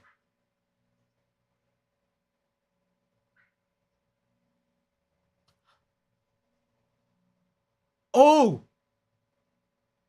oh. I think I know what Luca is talking about. I've heard something. I'm gonna be honest, chat. I've heard some stuff behind the scenes back then that apparently the fucking producer for Jazz on the Clock was not that good, and that a lot of people behind the scenes were complaining about it. Yeah, I think I know what he's talking about.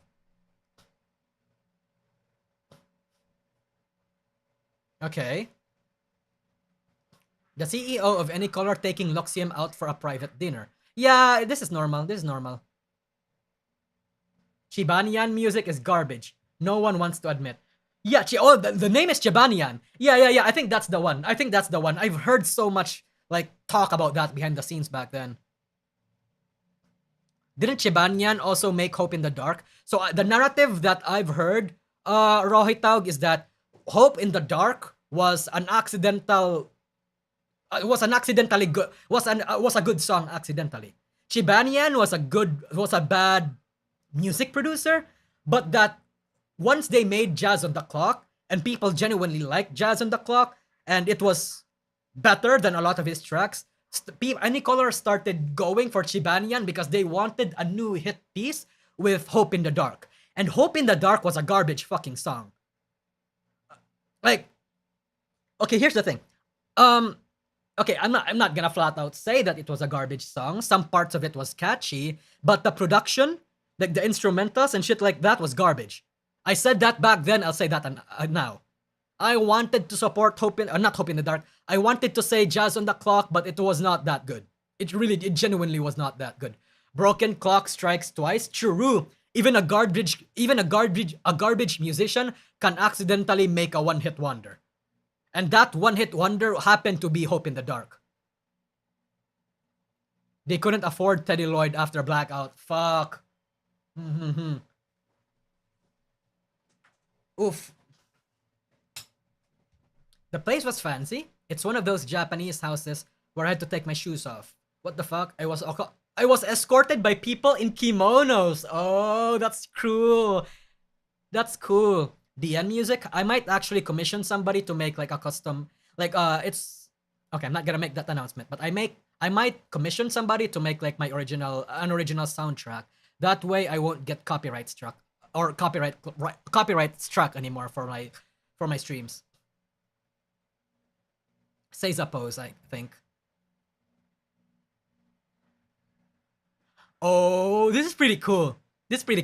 So, yeah, this is pretty fucking cool. They got into the higher echelons of fucking Nijisanji, not Nijisanji, of upper corporate management.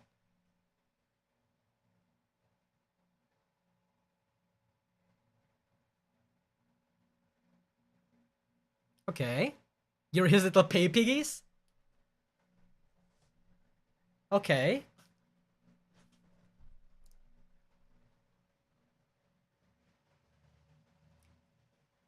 The dinner was basically, we want to support everything you guys do. If you have complaints, let me know. Oh my god. Words. See, fucking Riku Tazumi said this and didn't actually follow up with this. If fucking Riku Tazumi and the management can say shit like this to them and actually not support them, how are we supposed to believe what the fuck Riku Tazumi says to the public? It's a bunch of fucking empty promises, huh?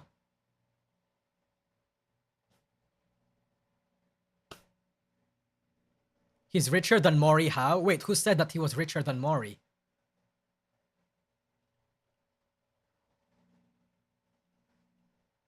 Riku's lying straight up, unfortunately. Yeah, you're kind of their lifeblood. Yeah, in EN, they're Luxium. They're basically the main reason why Luxium exploded. Yeah. Like I said, hopefully he means it and it's not hope. Raziel, you genius. Sorry to be so jaded, but I've seen a lot. I've seen a lot of people I know have been burnt out by statements like that. Raziel knows what's up, chat. Raziel knows what's up. He knows what's up. She knows, sorry. She knows what's up. Ending our quote-unquote friendship. Raziel, you're not friends with Ruka. Maybe officially you guys were friends. You never put any official label together, but you guys were more than friends. Friends don't call each other love and do literally anything for each other. For one another, I mean. Legal-minded connected with you? What do you mean connected with me? Like fucking DM'd me on Discord or something? Hold on. I turned off Discord. Wait. I turned off Discord because I didn't want like alerts. I don't see anything. I don't see anything on my messages either. I got one guy, didn't I? Anyway, yeah. Maybe one-sided. No, I don't think it's one-sided either. I don't think it's one-sided. Law legal mindset.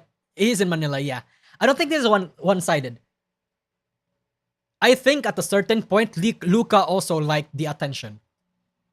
I think Luca liked the pseudo-romantic attention that Raziel is giving him, and probably led her on, and made it seem like he was also kind of somewhat interested in keeping Raziel around. We know that Luca likes the attention, even if there are bad parts of the attention that he may not like. In general, he likes the attention. And I think this applied to Raziel as well, whether or not Raziel knew about it. Yeah. Because this is common. This is very, very common. Literally codependent.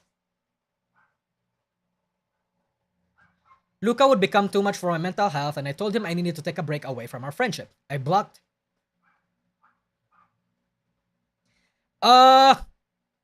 Okay, look. If you are actually friends, just friends, Raziel, you wouldn't need to do this. You wouldn't need to block him on Discord or anything. What do you mean? Just stop DMing. Look, Raziel, you obviously like Luca, okay? Let's be honest with each other for real here. Raziel is too much for Raziel's mental health. Real. Actually, real reaps. Raziel, you fell in love with the motherfucker. You fell in love with the motherfucker. Come on. Doggo barking? Yeah, there's doggo barking. A real name. They're even in real name basis. Holy fuck, even Rima and I don't call each other. Well, to be fair, Rima and I haven't been friends for an entire year, but like Rima, like holy shit, they call each other with their real names.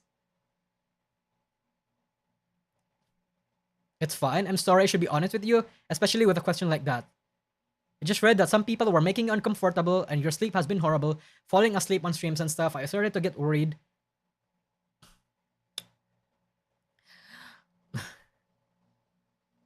Yep, she fell in love. She's in love with him. I asked Luca to talk, and then when he's informed me that he was going to London to meet with other Nijisanji livers, I simply asked that he be safe, and just oh my god! Raziel! Bro! Just say you're in love with him, bro. He would end up calling, messaging, and Snapchatting me. Oh my god, see? He likes the attention. He likes the attention. He did admit he did not kiss Vox when they were playing Pocky Game and they were just pretending on stream. Okay, yeah, who cares? Very common. Raziel be like, I can fix him. Churu, Frau Flo. Honestly, on his way back to London, I informed him of a celebration stream I was having and would be very happy if he could just say hi. Not on the Luca account, in which he said he would be there and ended up not showing up. Ah. Slowly, our friendship grew more and toxic after that. He would tell me more lies, sweet little lies. He would get more short and frustrated with me. He would ask me to do things. I would have to comfort him more than not. I felt sick due to the way he acted when I left him alone. He continued to love bomb me, He would promise me things and never fulfill them. I would get extremely hurt, upset, frustrated, and angry in return. He would continue to victimize himself when he lied or broke said promises. He would once again blame himself for not being enough. It shattered my heart when I had to tell him he was not enough and reassure him constantly while constantly being tossed aside and being mentally abused. He would threaten to not be my friend anymore, that he could help me if I didn't change or leave him alone. Yep, this sounds like a situationship gone wrong. My guy, you're not in a friendship, you're in a situationship. A very fucked up one, it seems like. More bad anxious attachment than love, TBH. Yeah, codependency, black sheep boy, exactly. I think. Situationship. Depressed Nosagi, he's working at Ortega's, wants to reach out after work with Springlers. Let him try Lumpia. I'm not in Manila, unfortunately, bro. Like, I live in the middle of buttfuck nowhere. I'm in the provinces in the Philippines. I'd have to go fly over to Manila just to meet with him. And it'll be very expensive if I do. I wish he told me beforehand, though. That way we could organize a meetup. But right now, I won't be able to do that with him. Yeah. But in any case, yeah. Oh my god! Chat. What are the chances that they sexted and probably sent each other, like, nudes and, like, fucked up stuff like that? Oh my god! I do not know if the livers knew about him sending me IRL pictures of them. Oh, never mind. Not IRL pictures of himself, IRL pictures of them. So he sent private pictures of the faces of other livers. If Raziel Warmonic is menhera enough, he could genuinely dox the other livers. I mean. That's worse than what I said. Holy fuck. Bro, the amount of the power that this girl wields. Holy fuck. Why does he have that? Bro, I presume, based on what Raziel is mentioning here, I presume they were taken without the liver's consent. And even if it was without the liver's consent, even with the liver's consent, the livers probably didn't know that he sent them to somebody else that shouldn't be having them. Oh my god. Holy fuck. Bro, Raziel Warmonic could... Holy fuck. Okay, let's roll back a little bit. Diane, you don't randomly love bomb your friends? Yeah, true. I should be checking up on Parrot to see how his mental health is going. Yeah, I should definitely groom Rima, especially that Rima is a fucking menhera and has... Like, yeah, I definitely should do that, Charlie Spur. Yep. Fuck, you're right. So easy. You know what? If I just groom those two people, maybe, just maybe, I could make them do their shit for me. You know? Easy life hack. Very easy life hack. He could bring up... Okay, hold on. He would bring up that I didn't watch his streams, I'm gonna be proud of him. If I didn't. I reassured him multiple times that I was still proud of him throughout this. This is not something that friends do. This is not something that friends do. All the while doing work for him. He would start to buy me gifts, such as Lego sets to replace spending time with me. I would also send him gifts back, such as snacks from the US. This is pretty cute. In VRChat, right? Yep, in VRChat, right? Exactly, Black Sheep Boy. Yep. What time we did spend together at this point was him sleeping on call, watching anime, or talking about his next project. He never credited me on projects I never did anymore. I was becoming a ghost, and it was happening very fast. He would go to Japan and tell me about his adventures there, while he would lie about random details while there. Not for his safety, just for whatever reason. So... Luca is an impulsive liar. the word lie is getting mentioned in this document a lot. So he's an impulsive liar. Like, he was drinking, who he was with, where he was with, which I would find the truth about later on while listening to other livers' streams.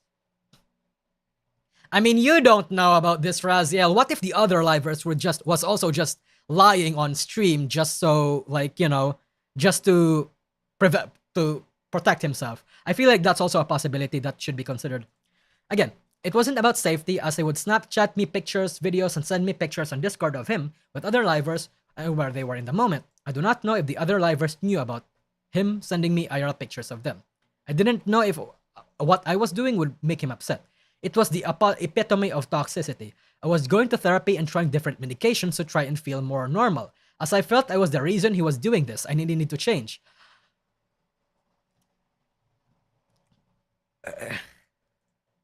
Raziel, you absolute menhera. Okay. Azihara, thanks for the super chat. Please note that tickets cannot be refunded due to a sudden change in cast. I wonder which talent will graduate between today and next week. I wonder. Rosami, maybe? Tihi?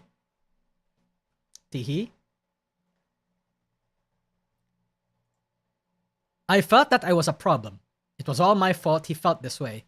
His behavior would actually isolate me from friends old and new. This drove me to be code. Oh, fuck. Well, okay, that's +1 for Raziel over here. She recognizes that they developed a codependent relationship. That's good. Nosagi, it's called manipulative narcissists. They don't look at other people as friends but as useful tools. Ah, I see. They see themselves as Ayano Koji, Victor Gabriel, is what you're telling me. That's actually very common, by the way. Like, do you guys have any idea how many people, how many kids in VTubing, not VTubing, but like in the anime community say that Ayano Koji is like me for real? Those are people that want to be psychopaths but aren't as smart and aren't as psychopathic.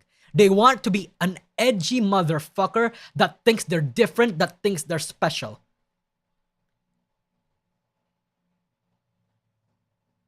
You know? Holy fuck. But then Luca isn't as smart enough as Ayano Koji. He probably is just doing this based on instinct and impulse. If I wanted a tool to be a witness, I would send evidence that incriminated them the longer they held the evidence without using it, depressed Nosagi. Yep. These people all me, by the way, for real. Yeah, true. Lamau, not the Ayano Koji meme. Hey man, it's actually true. I was once that kid, never again. You want me to be honest, chat? Same. If I grew up as a younger kid, I would have probably liked being the Ayano Koji character. You know why? Because back then I liked to roleplay as that one mysterious anime protagonist that's like mysterious and that doesn't talk really well. That's why I vibe so much with Moist Critical, right? Because Moist Critical literally had the same childhood as me. I wanted to try hard being that person. I thought that was cool. I thought ladies were gonna get sopping wet panties being around me just because I would tell them to fuck off, while being in this cool voice that would say, "Hey, you're not doing well enough for me. You could do better." And then that one girl would be like, "Really? I could do better? Panties get sopping wet. I wonder what in his great intellectual big brain over here is thinking that I could do better. Senpai is so smart. I need to please him. I need to talk to him more. I need to unravel that probably traumatized mind and unravel his secrets to tell him what I can do. I need his attention." I would fucking think women like that. I would think women like that, actually. I was that kid. I was genuinely that kid. I fucking bought... Chat. I fucking bought an Assassin's Creed hoodie to roleplay. I would buy shit like this, chat, because I thought it was cool and I thought that it would give me chicks. You know? That I was cultured. that I had a creed. A little part of my tuniness actually carries over in my adult life. You know, it's actually fucking crazy. Chat, look, I went through an entire fucking childhood that's so fucking weird that I'm going to talk about it in the future, but I understand, you know, I get it sometimes. I get it. Yeah. Stop talking, please. I'm so sorry. Okay.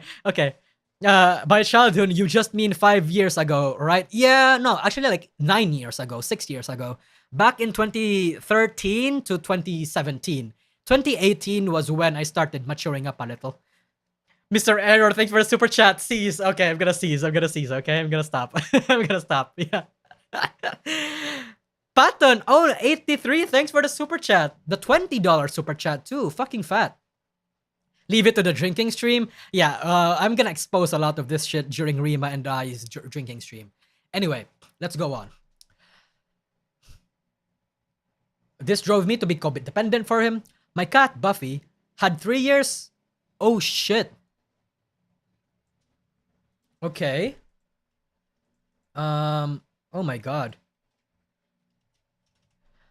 My cat, Buffy, that I had for 3 years, would die unexpectedly that night. I messaged him for support, in which he ignored me to play Minecraft with his new friends and again played the victim, saying that he lost sleep over my cat dying. Lexi, I know how much Buffy meant to you. Are you kidding me? Even me, I have never met them, touched them. I couldn't sleep when you told me about it for like, I'm not gonna believe him. I don't think Luca lost sleep over this. I just think he's just trying to manipulate Raziel into thinking that he still cares. Luca and I got matching phone cases. Oh, true. Friends. Luca would then go on accidentally to reveal matching phone cases during a hand cam stream. After he messaged me in a panic saying I needed to never mention the phone case if I had any VODs mentioning it to delete them. Ah, so he's scared of like the deeper parts of the Luxnock sisters discovering that his mod had a matching phone case and that the Luxnock sisters could like track it back to Luca also saying it. That would upset the people that are parasocial with Luca. Oh, Luca knows. Luca knows what's up. Razor Gun, thanks for a super chat. Be cringe. Don't unalive the cringe inside of you. Unalive the one that cringes. It depends, Razor Gun. It depends, right? Yep. Sleep well. Excuse me. Okay. I found out this story was that Renzoto had the other matching case. I begged him just to never bring up the phone case again. Let it die. Don't talk about it. Don't tweet. Nothing. And let it go as I was in a very fragile state and still scared of his fans and potential harassment. A week or two later, Ren would reveal on a handcam stream that he had the matching case. Oh, bro. Luca Kanishiro actually pulled a psyop by by pulling that shit on Ren. That way, like, if people found that shit out on the Raziel account, people would get confused and associate it with Ren instead. Okay, at the very least, Luca knows how to play some OPSEC behind the scenes. Okay, buddy. Luca has basic OPSEC PSYOP rules. That's very manipulative of the situation. Oh no, I agree. But when you have to protect your safety, I think you have to do everything you can. If that includes manipulating the fan base, so be it. In a way, it's scummy in a way, chat. It's scummy in a way, but then I get it. I get it. I understand where Luca is coming from. 5D chess, kind of, yeah. It got so bad. While starting a new medication, it felt something was off. I decided to fly out my dad's house so he could keep an eye on me, essentially. This was when I would think about seriously... Oh, okay.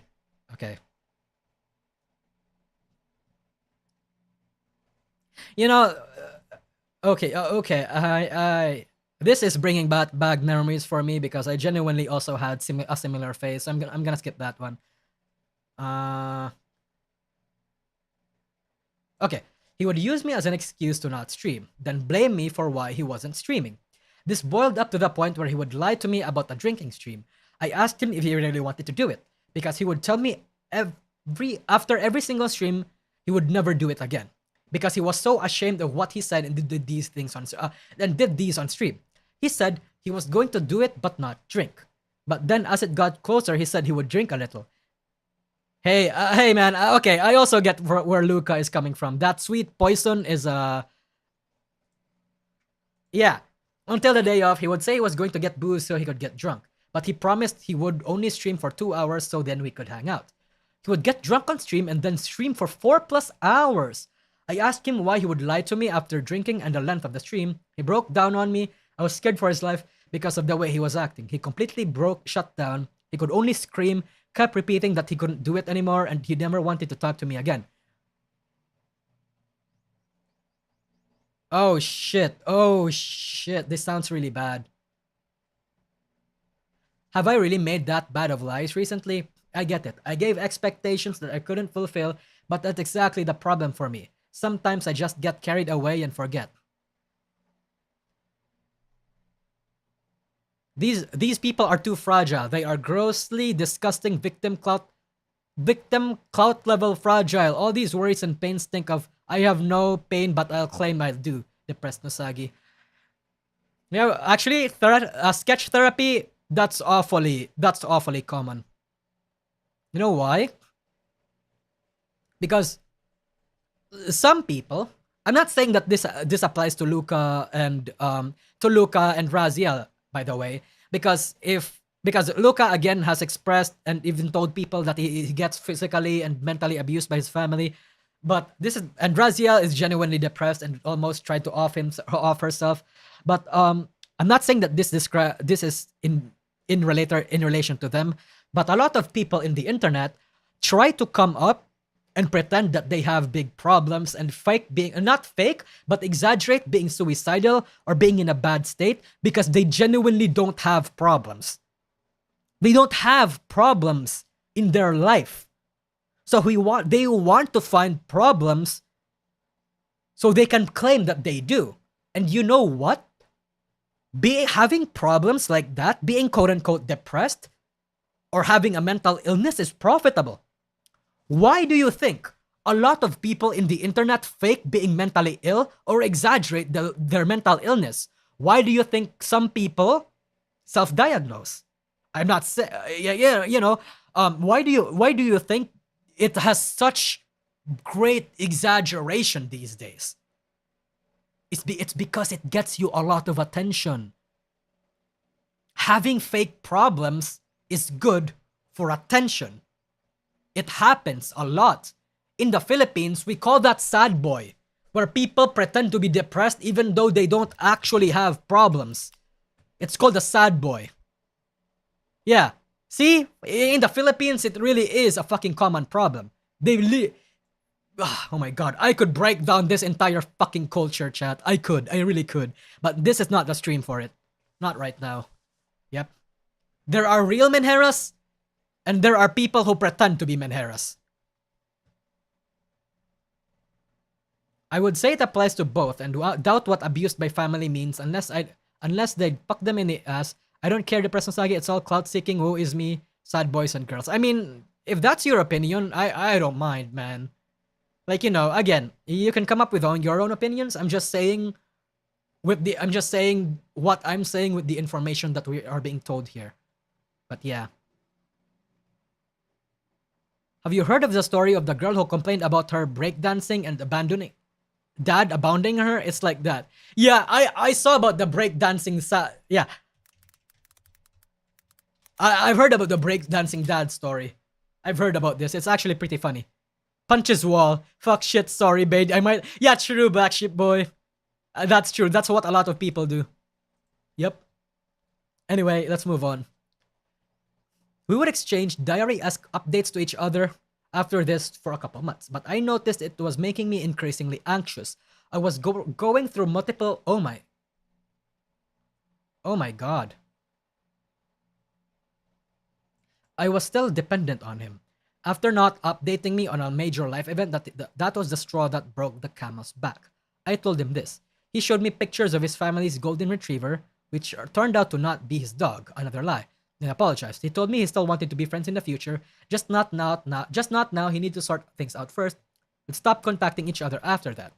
Since then, he has only reached out to ask for information for his taxes. He also deleted all our most recent Discord DMs where he had taken credibility for how he had treated me. Huh. So they broke up. They broke up, essentially. Is the cancer real, though? I don't know. I don't know if the cancer is real. Yeah. I don't know. I don't have the information here yet.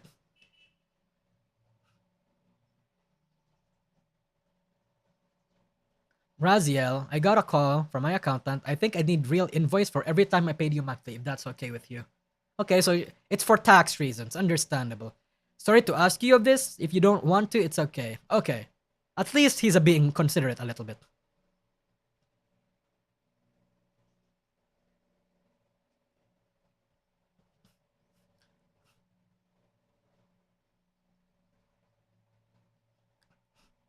Oh shit.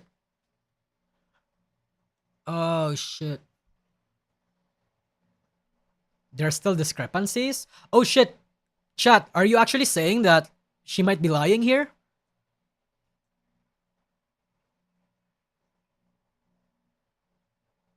Wait, chat, are you... A lot of you guys are alluding that the cancer thing might actually be a lie. Yes?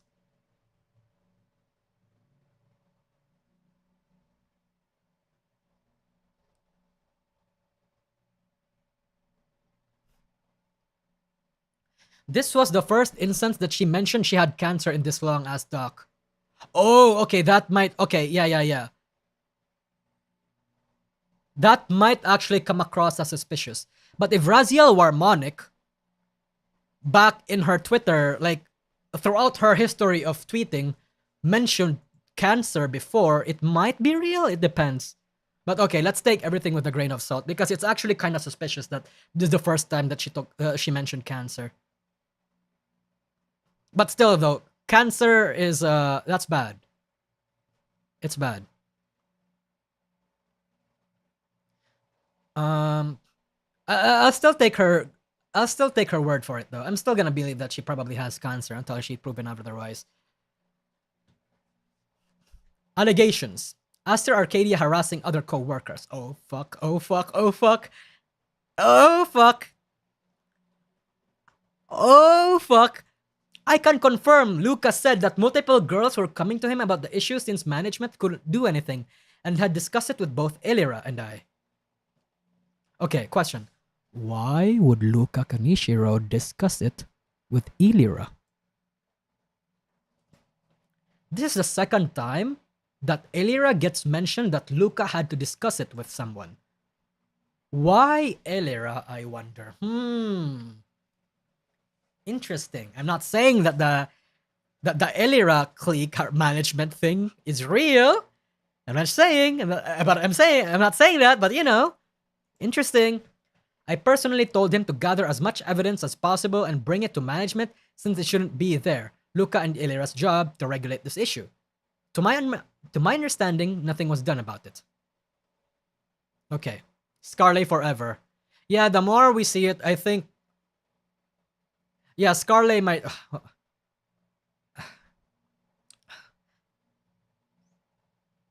I also received a message from the same Nijisanji liver above that Luca harassing others inside of Nijisanji. The message read, Luca has done a lot of bad things to not just you, so thank you for sharing your experience. I wonder who.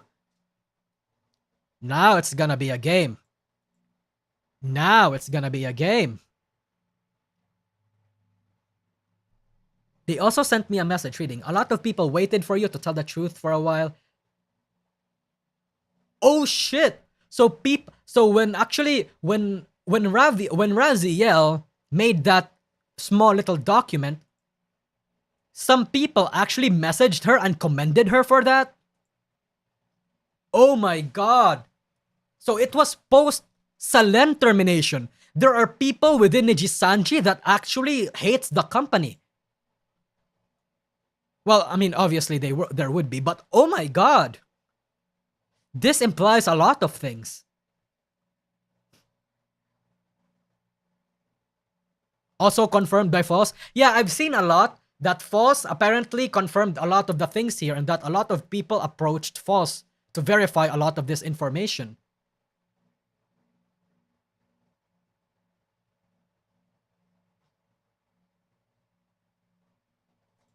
Livers dating each other. Luca went. I mean, who cares, right? Who cares?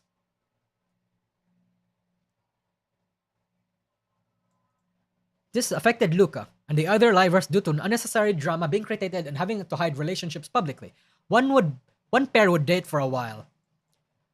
Okay, who's gonna bet that this is fucking Kyo, Kaneko, and Enna? Niji sisters will care a lot. Yeah, true, but we're not Niji sisters here. I think if talent wants to date each other, who the fuck cares? I mean, again, aside from their Fujo, not their Fujo, and aside from their fans, but me personally, I don't care. But I think it's either Mika and Kuro. Sorry, Mika and Mista, but also it could be Enna and Kyo. Probably both. Because word is some, there could be multiple pairs here.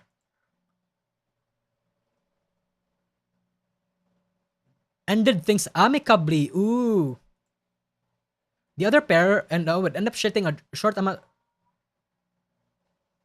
The other pair I knew would end up dating for a short amount of time due to one side becoming increasingly demanding and vicious towards each other. Okay. Interesting.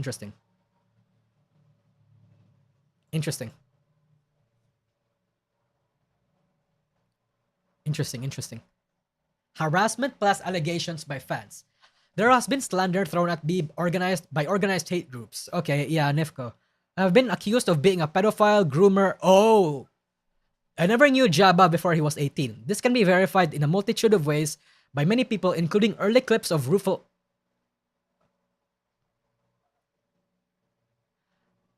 Let me also say, pedophilia was forbidden in Gator streams.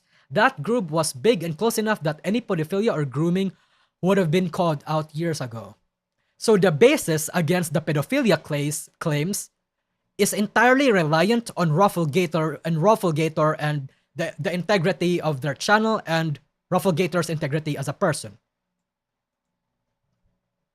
Oh shit.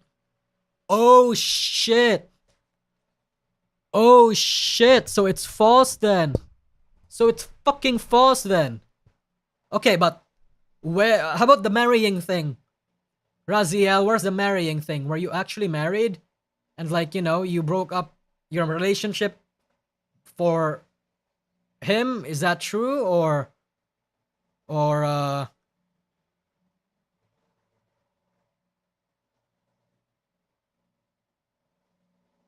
okay, so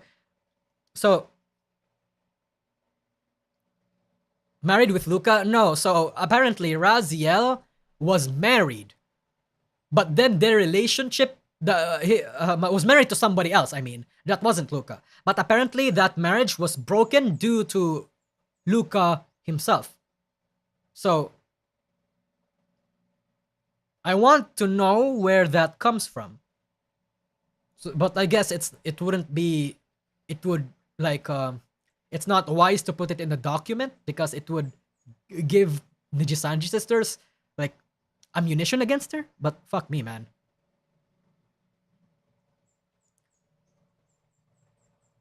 Subtly problematic behavior in hopes that my story can potentially help those who are stuck in a situation that doesn't allow them to speak or let them know that they are not alone. In regards to Luca's behavior, I believe his manipulation and abuse follows a fairly straight up path of lying to guilt tripping to playing the victim. The lying phase holds promise he will not keep. Guilt trips includes bursts of anger and rage that leads him to blaming others for why he feels that way. Shut up and listen to him, then we would be friends, and blamed myself for everything. It took months to realize that he clearly left me with trauma and emotional abuse.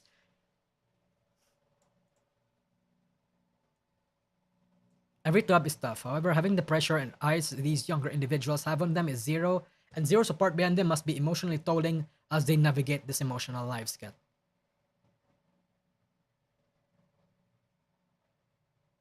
Fuck me.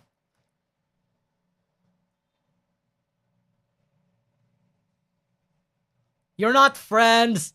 Raziel, you're not friends. You're more than friends. I wish this was a different timeline where I could highlight all the joy we could give each other. I feel sympathetic towards his fans, co-workers, and family. I know this is frustrating and hard to read. I have no issues if you enjoy someone as an entertainer. All I ask is for the same respect that I have given to his fans for the past couple of years. Harassing me changes nothing.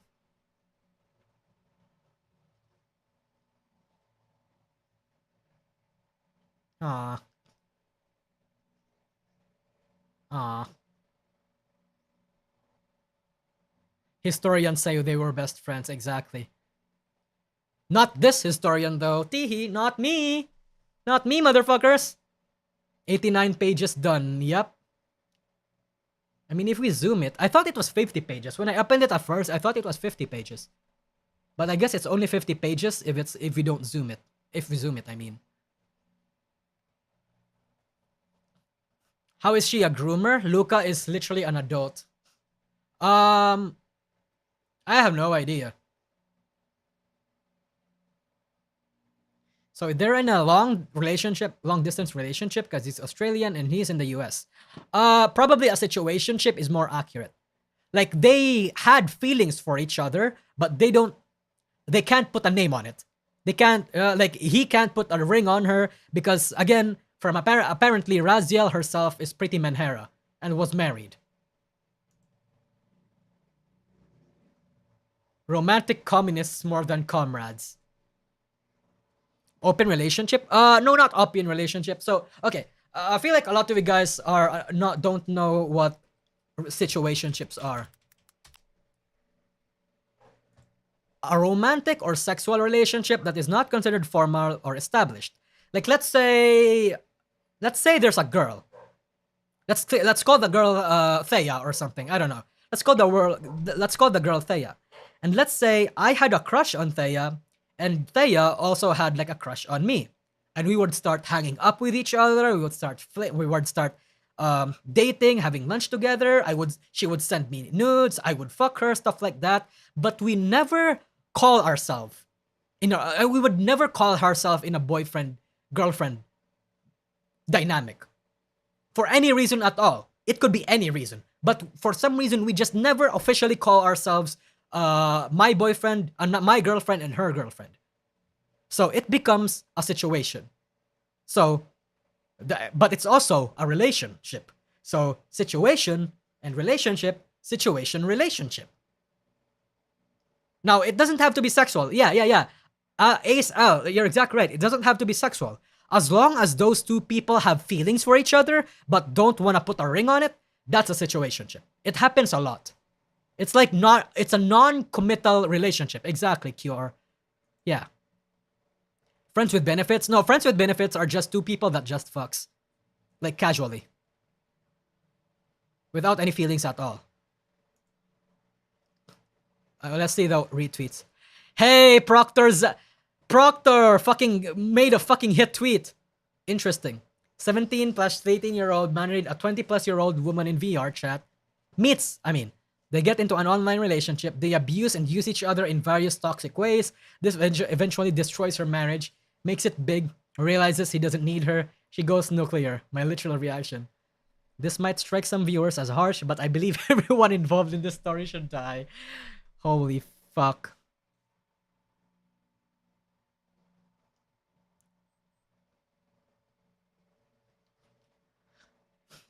Sorry, but the QRT saying we don't care shut up when he said this is such a wild fucking things to see.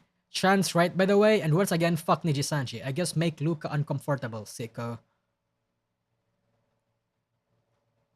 Dog, you have anything else to do? You tried to date him when he was a minor, while you were an adult, who was married all on a great day for us. Shut the fuck up. Apparently he was not a minor though, you should have read the document. Let me jump scare Luca real quick.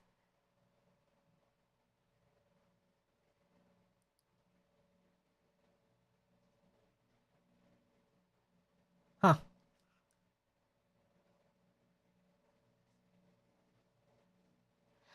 Girl, I will bring this SS again. You need to learn to shut the fuck up instead of dragging it on. But oh, look what we have here. You have incels as your audience so instead of moving on and never talking about it again, as you continuously claim, just say you want clout and go. Yeah, actually, you know what? This was also pretty valid. I also thought that she was gonna stop. Like, when I first saw the tweet, I was like, oh my fucking god, I thought you said you were gonna stop. But then again, I guess, with the recent situation, maybe Raziel thought that there was more she could do. There was more that she wanted to talk about. Let's hope that the document is the last one. Both of y'all are terrible, yeah. Don't jerk off in calls and chats with other people. Stop flirting and dating VTubers online. It's not hard. Unfortunately, this will not be the case anymore. This is so... Again, back in the VRChat communities, this is so much common. More common than you guys will ever realize. Also, did you turn off Stream Elements donations, Nosagi? I sent one and didn't see it. Yeah, I turned it off just so it doesn't disrupt the stream. Sorry. Let me just read off your super chat, by the way. FYI, a person can groom an adult. Adult grooming is present and real. It is rarer than an adult to minor one. Raz may have groomed Luca, although I cannot say for certain. I am a survivor of grooming as a 17-year-old to 28-year-old, so I can understand it. Holy shit, Sachi. Interesting. I hope you're okay now. I'm gonna turn on Stream Elements, just in case. Okay, actually, you know what? I'm gonna get spammed. Is this the final Yab Falls has been hinting for April? I don't think so, because it's not even April yet. It's March 30. Well, March 30 for me, at least.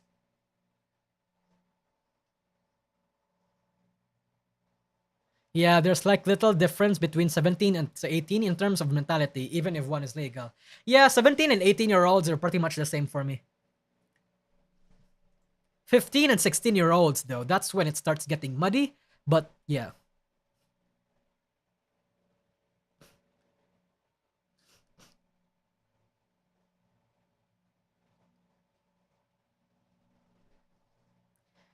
Yeah. So it's mixed. It's a mixed bag.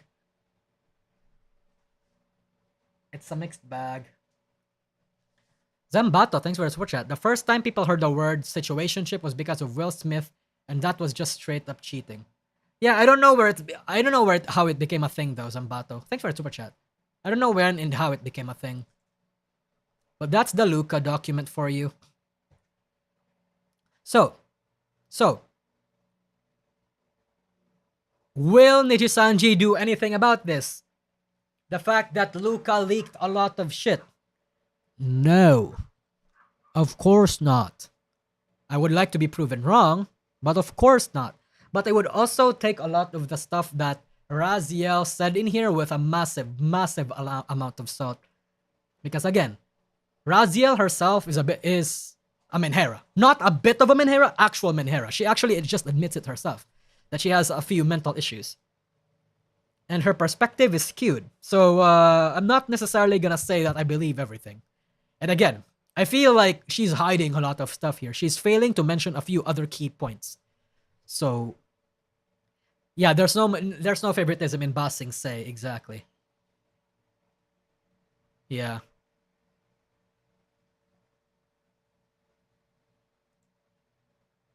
You think Niji would sue for defamation?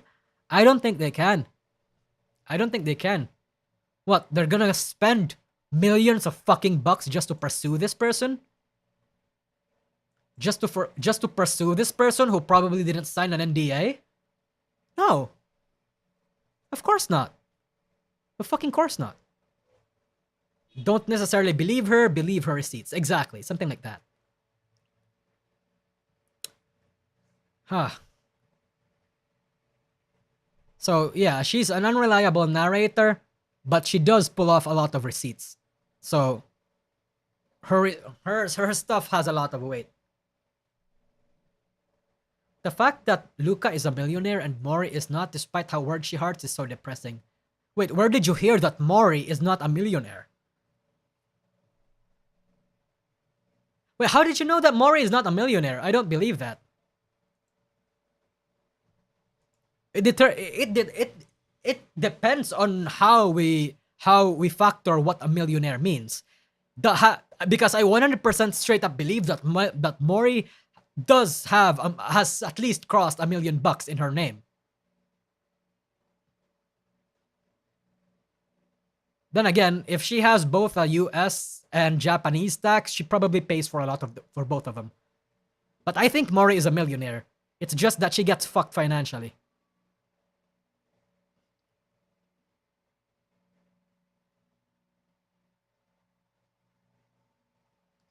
Ah. Yep. So that's the thing for you. Again, Luca's not gonna get in trouble for this, especially because Luca actually just got like a good smile. Like a good smile thing. Yeah. Luca Kanishiro just got herself a good smile Nendoroid. So I think he'll be fine. I think he's gonna be fine. Nijisanji's gonna... Bro, this shit is gonna sell like hotcakes. You think Nijisanji would fucking fire just as this got announced? No, of course not. One of their cash cows? Of course not. Of course not.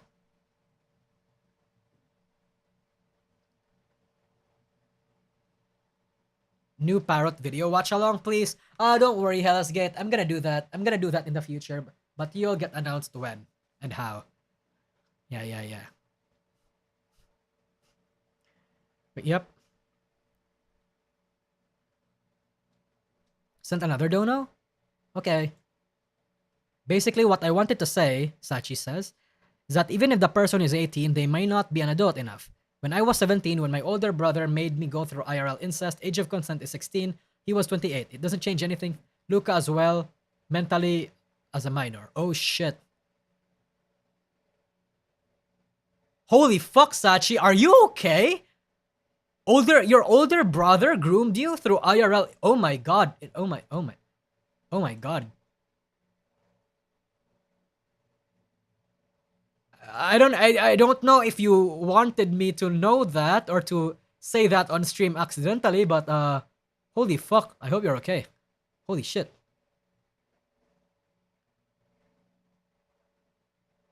Let's move on.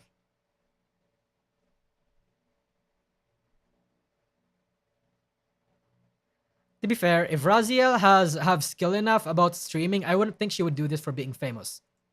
I think Raziel could be an excellent manager. I think, bro, if any Hololive or Nijisa... No, actually, no, never mind. Bro. Raziel, I don't know if Raziel can be trusted in any big VTuber agency to manage. Because, you know, I don't think I necessarily trust her ability to keep information. But then again, she may have done this because she doesn't have an NDA. But if she did have an NDA and did this shit, I don't think any company should hire her. So it depends.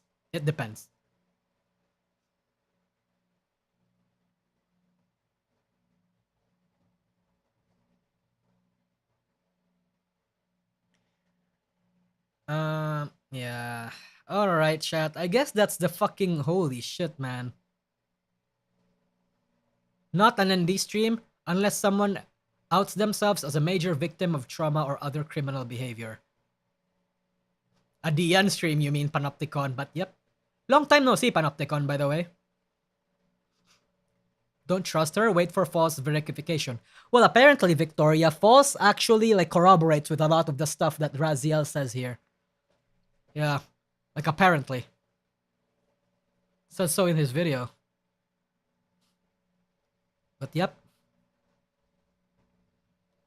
Shit, man. Shit. Which part? I don't know. Let's actually look at the fucking false videos. Let's see. We're going to look at false's video, but we're also gonna like speed it. Oh shit, speed it up a little bit.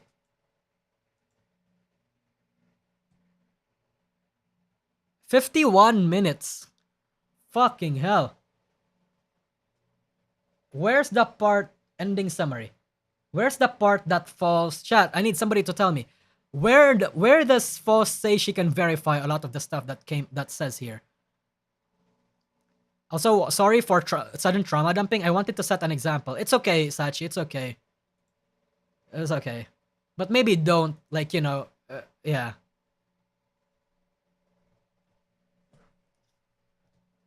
It was on stream? Oh, wait. So he said that on stream, not on the video?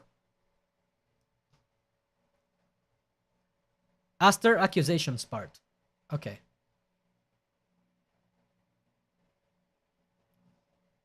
Okay. Let's skip here. He confirmed stuff all over the video? Fuck. I don't know if I can sit like 51 minutes of information that we already set just so we can see that he confirms a lot of the things. Oh shit. Arcadia harassing other co-workers. I can confirm that Luca said that multiple girls were coming to him about the issue since management wouldn't do anything. And he discussed it with both Alira and I personally told him to gather as much evidence as possible and bring it to management since it shouldn't be there, Luca's and Alira's, job to regulate this issue. To my understanding, nothing was done about it. Raziel including this screenshot, which TVS has verified, stating another Niji-Sanji liver confirmed by DM the Aster allegations after this has been made public. Stating to help you with clarity, I remember that incident, it was Aster. And now we have Luca harassing other co-workers. I also received a message from the same Niji-Sanji liver above about Luca harassing others inside of Niji-Sanji EN. The message read, Luca has done a lot of bad things, not just to you, so thank you for sharing your experience. They also sent me a message reading, a lot of people waited for you to tell the truth for a while because it had been an issue, so I'm happy you finally did. Zoomer? No, chat, it's just that, it's not that I can't retain my shit for 51 minutes. It's just that we already know a lot of the stuff that we've seen. Like, I don't want to repeat, I don't want to watch a video or anything of something that I already know just to confirm a lot of the things right now. See, I will neither share the full. It's not a Zoomer problem, chat. It's not a Zoomer problem, okay? I'll have you know. I watch documentaries, like fucking 5-hour documentaries as, like, casually. Publicly. These messages are what prompted me to make this document. Once again, TVS confirming these messages along with numerous other documents not shared within this Google document. We also have the subject of livers dating each other. Luca would vent about numerous livers dating each other. While some livers dated outside of Niji-Sanji, there were at least 2 pairs that would end up dating each other. Oh god damn it. False didn't say anything about that.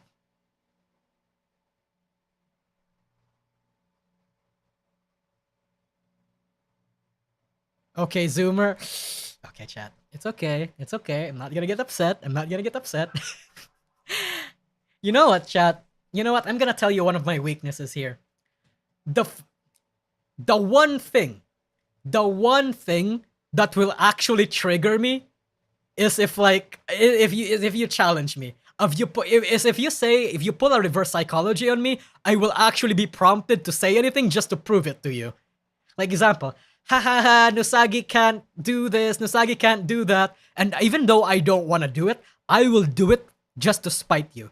Even if it's to the detriment of my image or if it's very inconvenient to me. I don't know why I have that problem, but I do. I'm very petty. I'm very petty in that regard. Yeah. Yeah, spite watch. Yeah, I'm not necessarily a spiteful type of person. It's just that when my, not necessarily my credibility, but when my commitment on things, or some of the code, or some of the things that I'm very proud and passionate of gets questioned, I get fucking defensive. I get fucking riled up. I'm like, what are you, chicken sort of thing? Yeah, that kind of thing, Ebby. I have to admit, I'm kind of petty when it comes to that kind of shit. Yeah. Yeah. Like, look, here's the thing.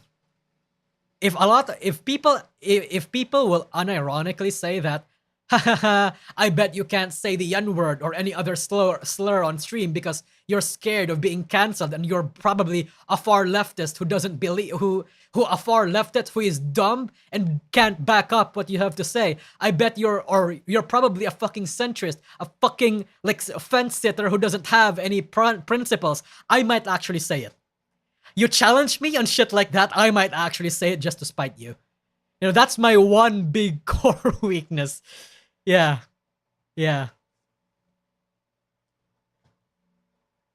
Being a centrist is offensive. To other people, it's offensive. Because a lot of people think being a centrist is fence sitting. But me personally, being a centrist is having common sense. I genuinely think most people that are on the smarter scale of things are centrists, or at least centrists, but either slightly left-leaning or slightly right-leaning. But either way, as long as you're not far right or you're not far left, you're good in my books. Yeah.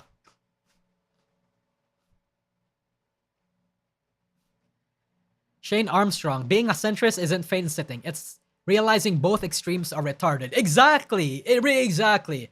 But a lot of the far right people or the far left people would actually call you the fucking like retarded for being a fence sitter, and call you a fence sitter for being centrist yourself. It's actually weird. It's weird how different extremes of the political spectrums have that sort of mentality going on, but it is what it is. Haha, you won't join Nijisanji? See, shit like that. See, shit like that. Shit like that might actually trigger me. Teehee. Yeah. I'm not gonna fall for it right now, though. I'm not gonna fall for it right now. Because I just told you my weakness. You think I'm gonna let you? Yeah. Do it, no balls? Yeah. I'm going to end the stream right here, chat. Because we covered a lot of our bases.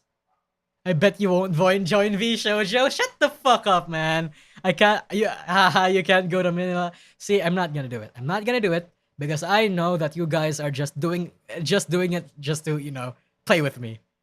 But no. I'm not gonna fall for it. Haha, you won't end stream. I'm not gonna end stream. Watch me, bitch.